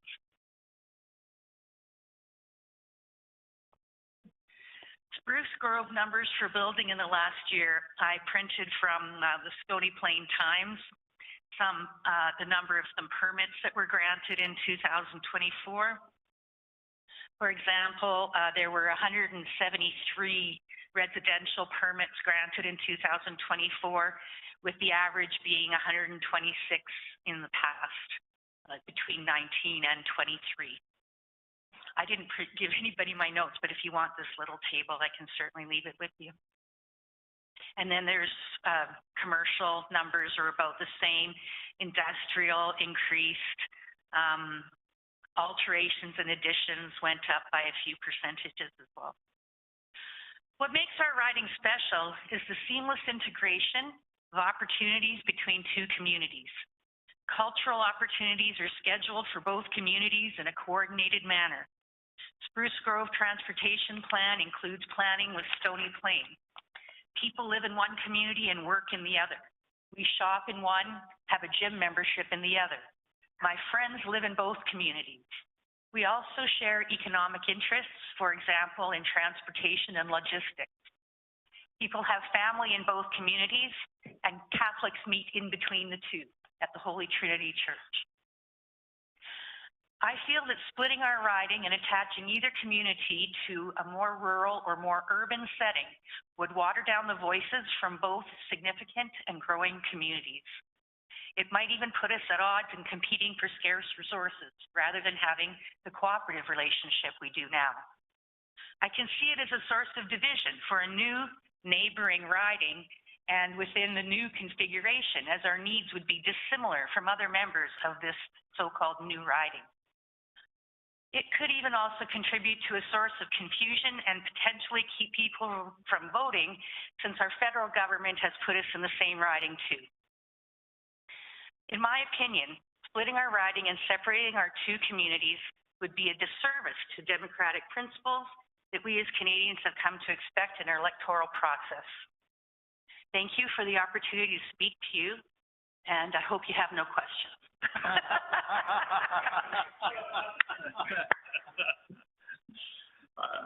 I'm not sure I can fulfill that whole plan. Sorry. I think I'll do my best. Greg, any questions? I'd love to, this is just really interesting. I've got a little bit of data magic here, and I'm just sort of drawing some. So Spruce Grove is bigger than Stony Plain population-wise, but it's newer.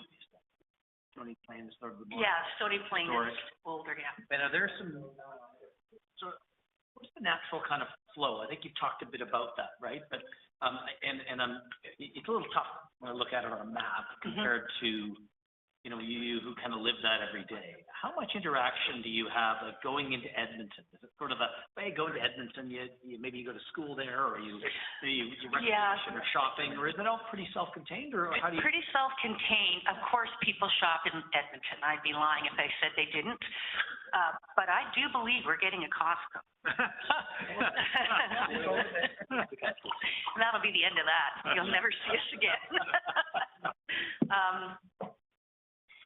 Education-wise, no, only post-secondary. The high schools are all there. And as I said, I have the same number of friends in both communities. It becomes somewhat of a retirement community for professionals in the outskirts, and I'm sure others, but a lot of my teacher friends, and they live either in Stony or in Spruce. That's helpful. Thank you. Sure. Julia? No, I don't have anything. I'm just captivated by maps, excuse me. I do notice that they have maintained, this is a very interesting feature, the industrial and commercial aspects of the two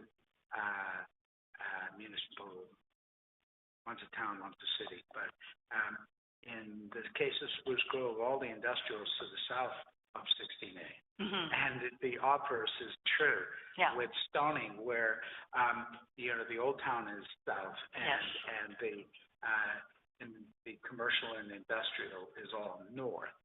So you guys have been kind of eyeing each other up and circling around each other for a long time, I guess, because we've also got all these quarter sections of farming and parkland that divide the two. Yeah. Do you see any indication at this time? You heard me go on and on about tangible and imminent construction. Have you seen any indication at this time that those parkland and green quarter sections and sections are going to get developed?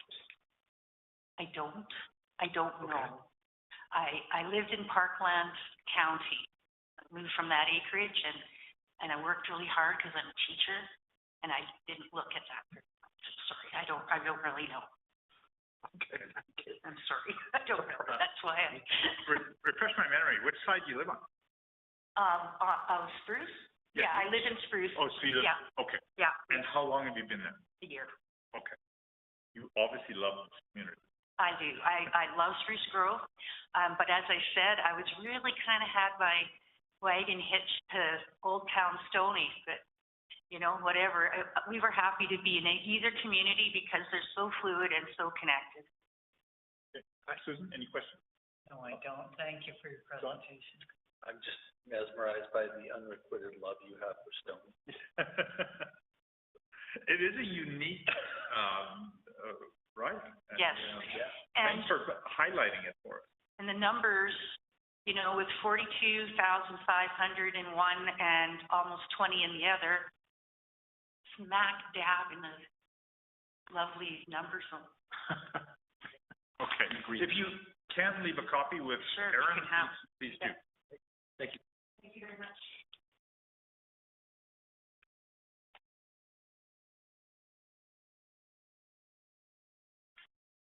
Okay.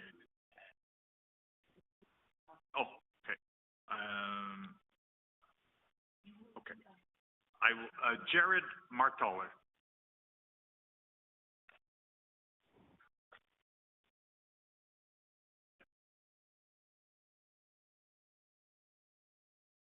I need someone to bring me water this time.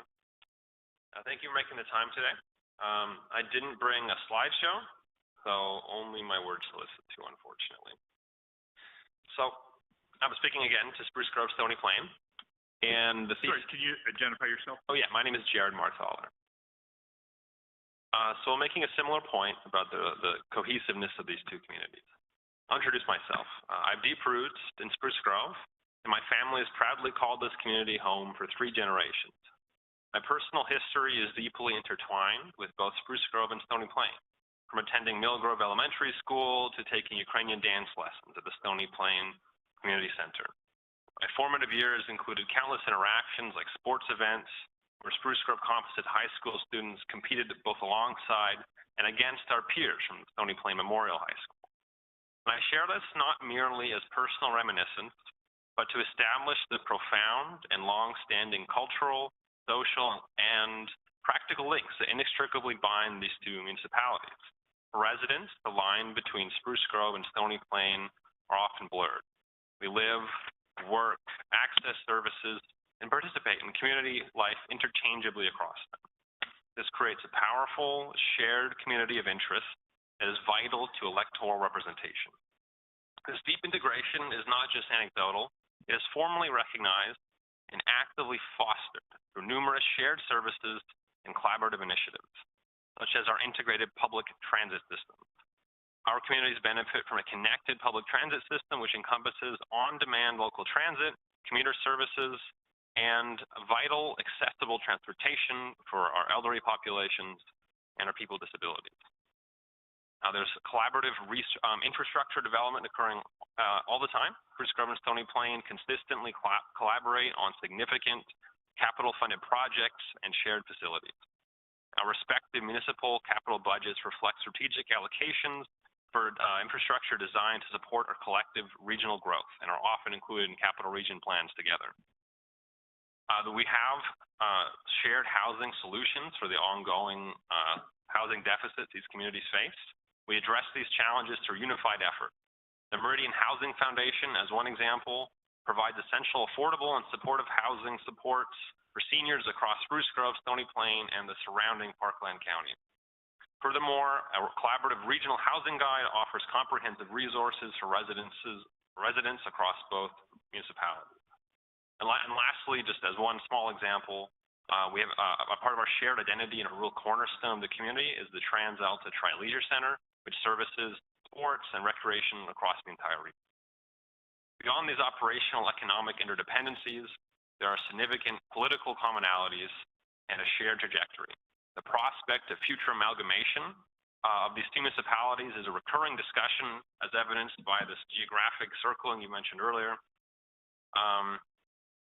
and reflects the ever-closing geographical and functional boundaries between our municipalities. Importantly, the two already exist harmoniously within the same federal electoral district of Parkland, as represented by Member of Parliament Dane Lloyd, and demonstrates the precedent for recognizing our unified nature. The evidence clearly demonstrates that our municipalities function as a singular, cohesive community. The myriad connections from daily commutes and shared recreational spaces to joint infrastructure planning and social support systems all serve to form the bedrock of a distinct and indivisible local identity. We understand that Elections Alberta faces the complex task of redrawing boundaries to reflect population shifts all across the province. Many ridings, as we've discussed even today, require significant adjustments. However, electoral district Spruce Grove Stony Plain, which is also a very convenient naming convention for our residents, does not require the same changes and already achieves an effective balance of representation. It respects the deeply embedded community of interest, facilitates effective representation by grouping residents with common concerns and services, and reflects the lived reality of those who call this region home. To arbitrarily divide or significantly alter the boundaries of this riding would be to fragment a community that is in practice and spirit already whole. Therefore, we respectfully and strongly encourage the Commission to recognize the unique and integrated nature of Spruce Grove and Stony Plain, and we ask that you prioritize the preservation of our current electoral boundaries so much as possible, keeping it similar to its present form, thereby ensuring that the intrinsic ties that bind our communities continue to be reflected within our democratic representation. Thank you, and I do not mind questions. Okay, thank you. Evans? No, I don't have any questions. Thank you. None, thank you. Decided disadvantage of being late in the day on and the second Spruce Grove Stony speaker Plain on an route. almost perfect. Yeah, on the one that fits so nicely right in the green zone there for numbers. But no, we do appreciate it. It is actually very, very helpful for someone who doesn't really know the communities all that well to just get a real flavor of it. Perfect. Thank you. Well, I will answer one question that nobody asked, and that, thank you. That land development between the two cities of Spruce Grove going west and Stony Plain going east continues. There has been some land development on the easternmost boundary of the riding, but largely like pushing west rather than east at present. There was a recent annexation of land in that way. There has not been much to the south of Spruce Grove, and I can't speak as much about the northern Stony Plain boundary of land annexation, but they increasingly encroach together closer and closer, and year after year, amalgamation is simmering for discussion. Okay. Thank you. Thank you. Thank you very much. Thanks. Thank you for both presenters from this. Oh, okay. Who am I missing? Oh, Abdul Abbasi? Oh.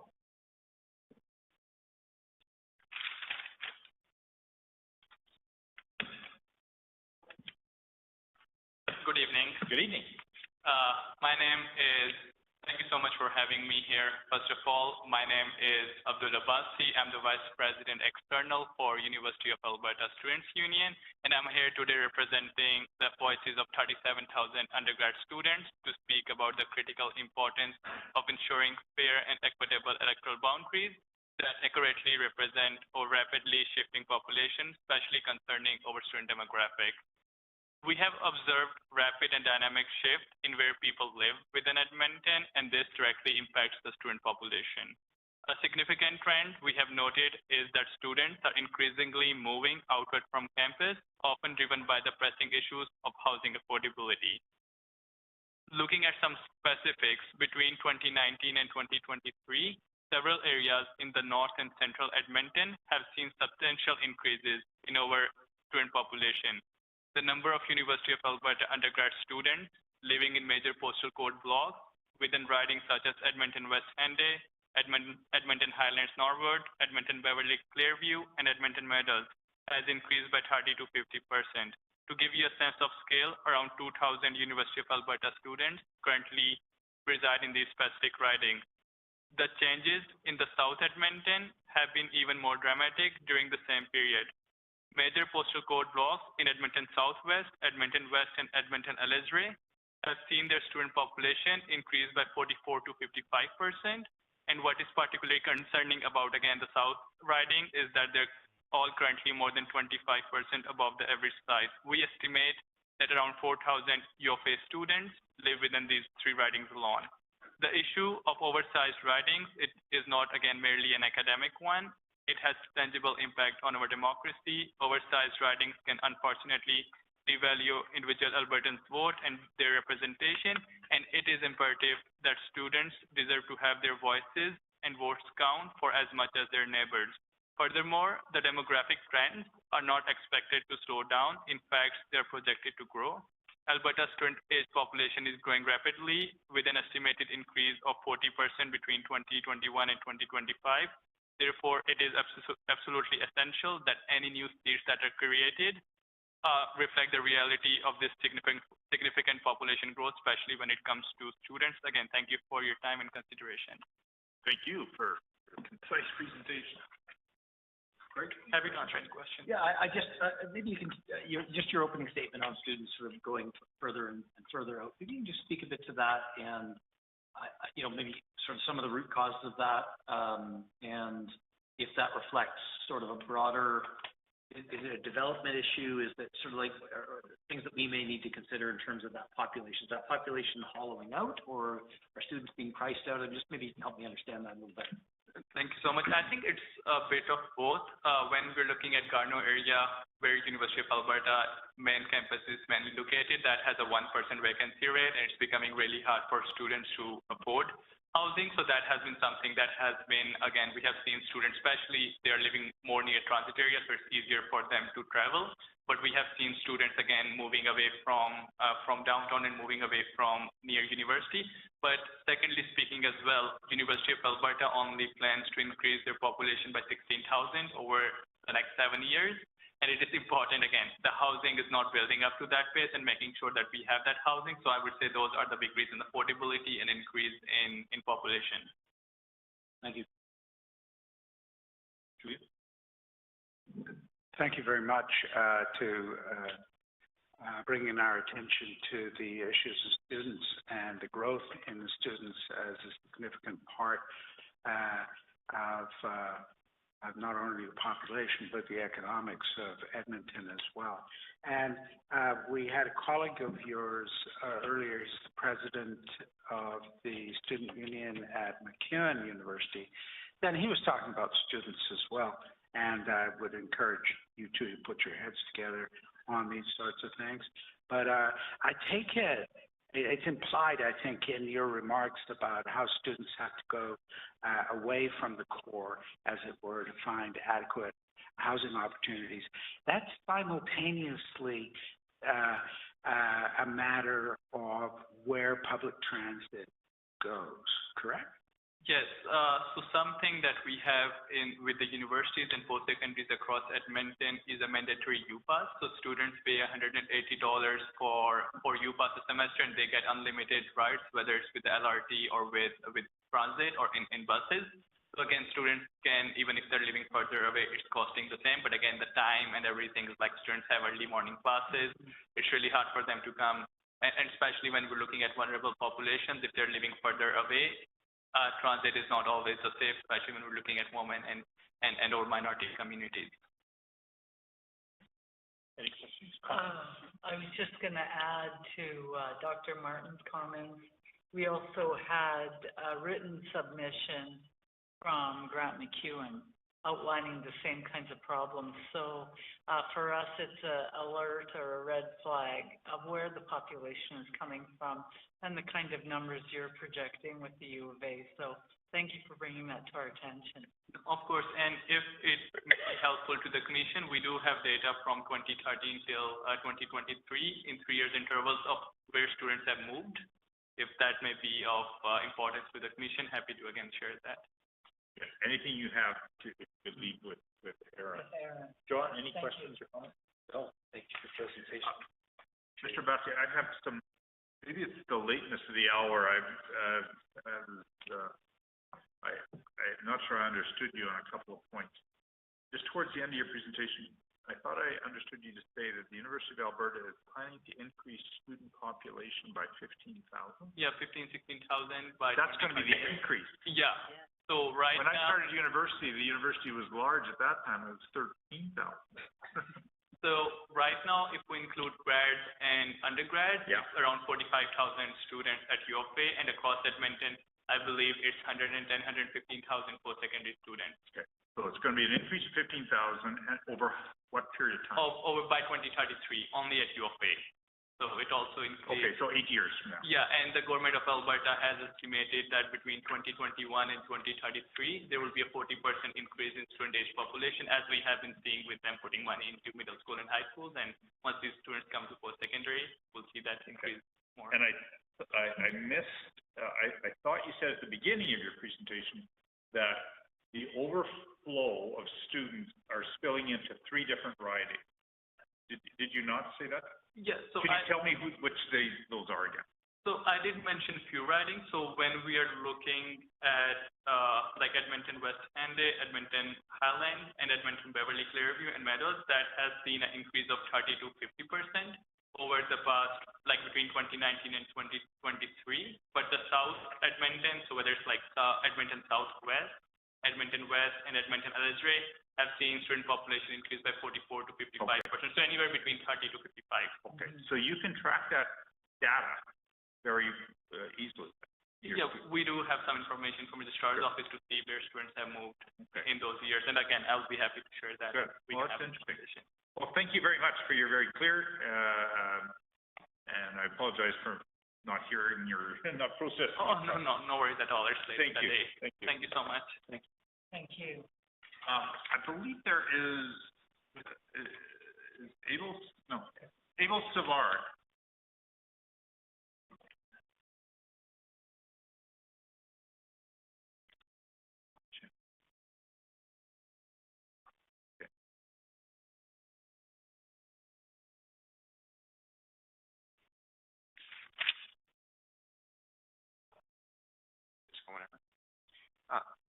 Members of the redistricting committee, my name is Abel Spard, and I have lived and worked in Sunny Plains for most of my adult life.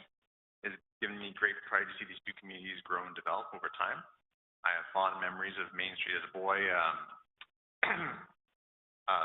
going to my grandfather's mechanic shop that was on Main Street for many years until he died in 1995. I remember the murals and stuff around Main Street as sort of this connection to the history and identity of the community. Also, but one of the things that I've loved over the years is seeing Sunny Plains and Spruce Grove grow. Seeing that this vibrancy means that these towns are going to have a future going forward. You know, I've got great memories of like going to the old theater in Spruce Grove, but also going to the new one there that opened a couple of years ago, or a decade ago. I also remember going to the community pool in Spruce Grove and then later to the Tri-League Center. So as we see this growth and development, we also see this improvement. And it was in Spruce Grove that I got my first job working at the Safeway. I'm speaking to you today to keep these 2 towns in the same electoral riding because these 2 towns have basically become a single entity over time. You know, the police station was somewhat recently combined and moved over to the western side of the Spruce Grove to better serve both communities.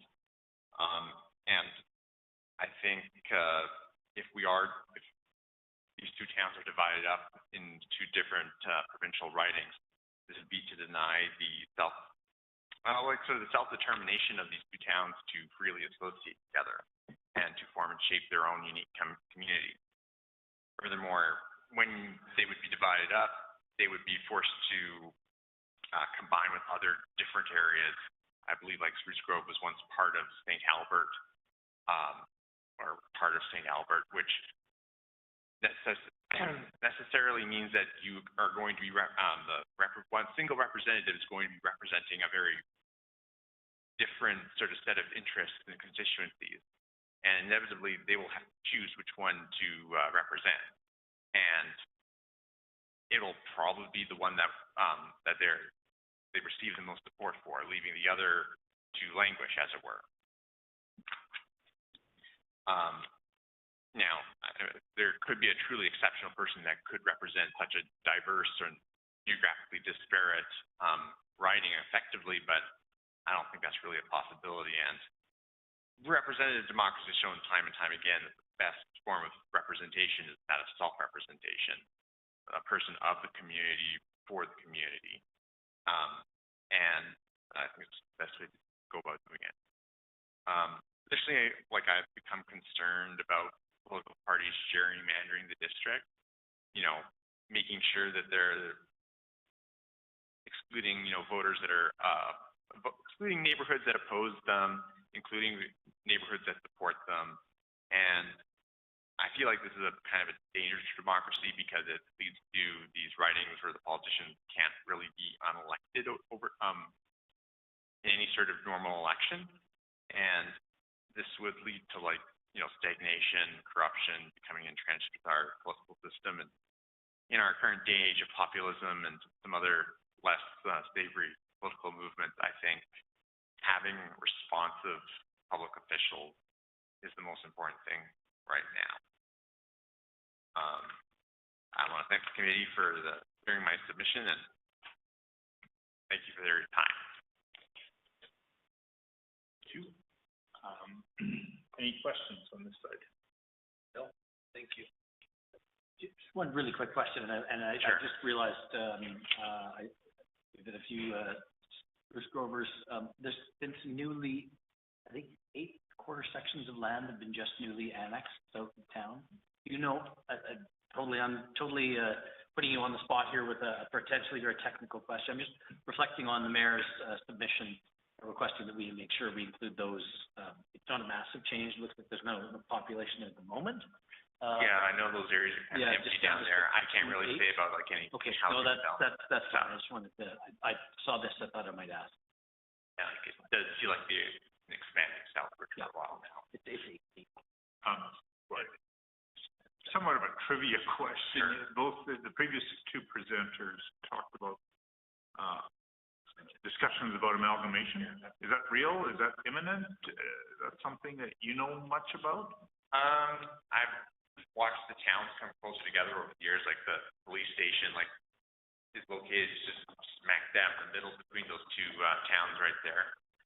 Wouldn't surprise me if other things like hospital services, well, I suppose hospitals not necessarily, they want to be close to everybody, but seeing more services move together, seeing more services move towards that middle area, I would, I might, there's a reason why they built the tri-care center there. It's exactly between the 2 cities or 2 towns. Yeah, okay. I don't want to say much else. Well, thank you very much, Mr. Spark, for speaking. Thank you. We've got a very good idea of Spruce Grove now. Yes, right. I believe that's everyone on the scheduled list. There was one add-on though. Chantel McKinnon.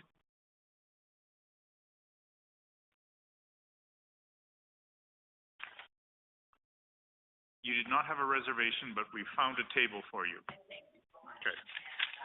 Want to say thank you for allowing me. A few of the people in the back of the room have already spoke, and just based on your questions, and I originally wasn't able to attend tonight, that's why I had not registered.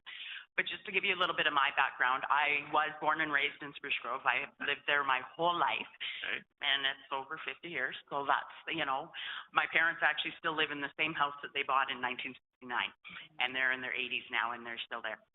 So I do come with a lot of passion, and back in 2019, when the change went, where Spruce Grove used to be part of some of St. Albert and some of Parkside and Stony Plain, it made a lot of sense that they put the 2 together. So I really would want to encourage that. But also to give you my background, I was a City of Spruce Grove councillor from 2017 until 2021. And I was also, I ran for mayor in 2021, and I have announced that I am running, seeking mayoralship again in the next coming election this October. So just to give you a little bit of my insight on that.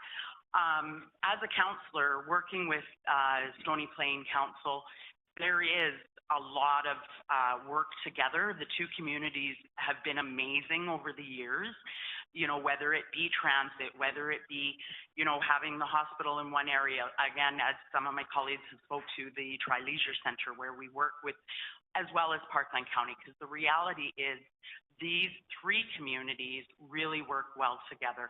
But Spruce Grove and Stony Plain, I made jokes when I was in junior high. We used to call it Stony Grove and Spruce Plain, and there's a lot of, you know, that bickering back and forth. It's a bit like an Edmonton-Calgary thing.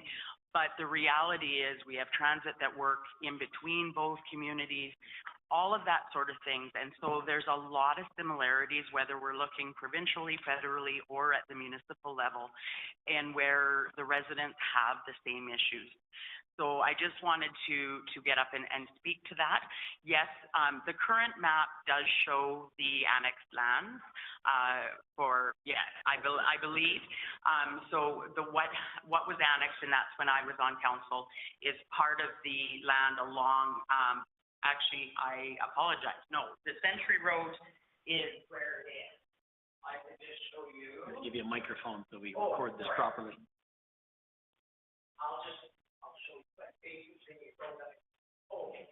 This then comes across and goes up to Pioneer Road. So this is the lands that were annexed. And in the current annexation discussion of it, that is 25 years out, really, for 25 years out for development. And then there is, even within Stony Plain, we know a lot of it is 30 plus years. I know myself too, as my background, I am also a civil engineer, and so I understand development and all that sort of land use. And the reality is the numbers fall within. It made sense in 2019 to amalgamate them together as one riding, and I really want to encourage the commission that you guys keep it that way. So thank you for your time and allowing me to come up and speak. Thank you. Just for clarification, 2017 Electoral Boundaries Commission created this. Yes. And it sounds like it's universally loved. I really do believe so, yeah. It made a lot of sense. I know even me growing up, how was I part of St. Albert? You know, to me, St. Albert was a long ways away. We have Spruce Grove hockey used to be, but now we do have Spruce Grove and Stony hockey. But even our ringette, we have Spruce Grove ringette, which actually encompasses Stony Plain, Spruce Grove. And so there's all of that amalgamation. So it made sense in 2017.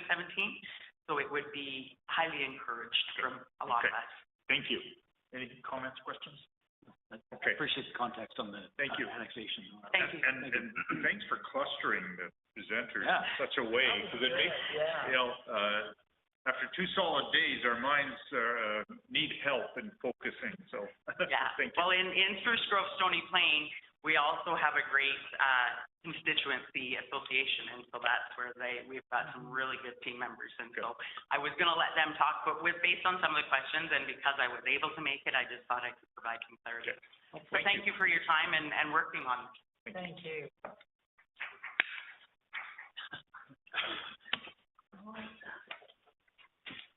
Okay, I think that's the entire presentation list, and we will adjourn, and we will reconvene in Westlock tomorrow afternoon.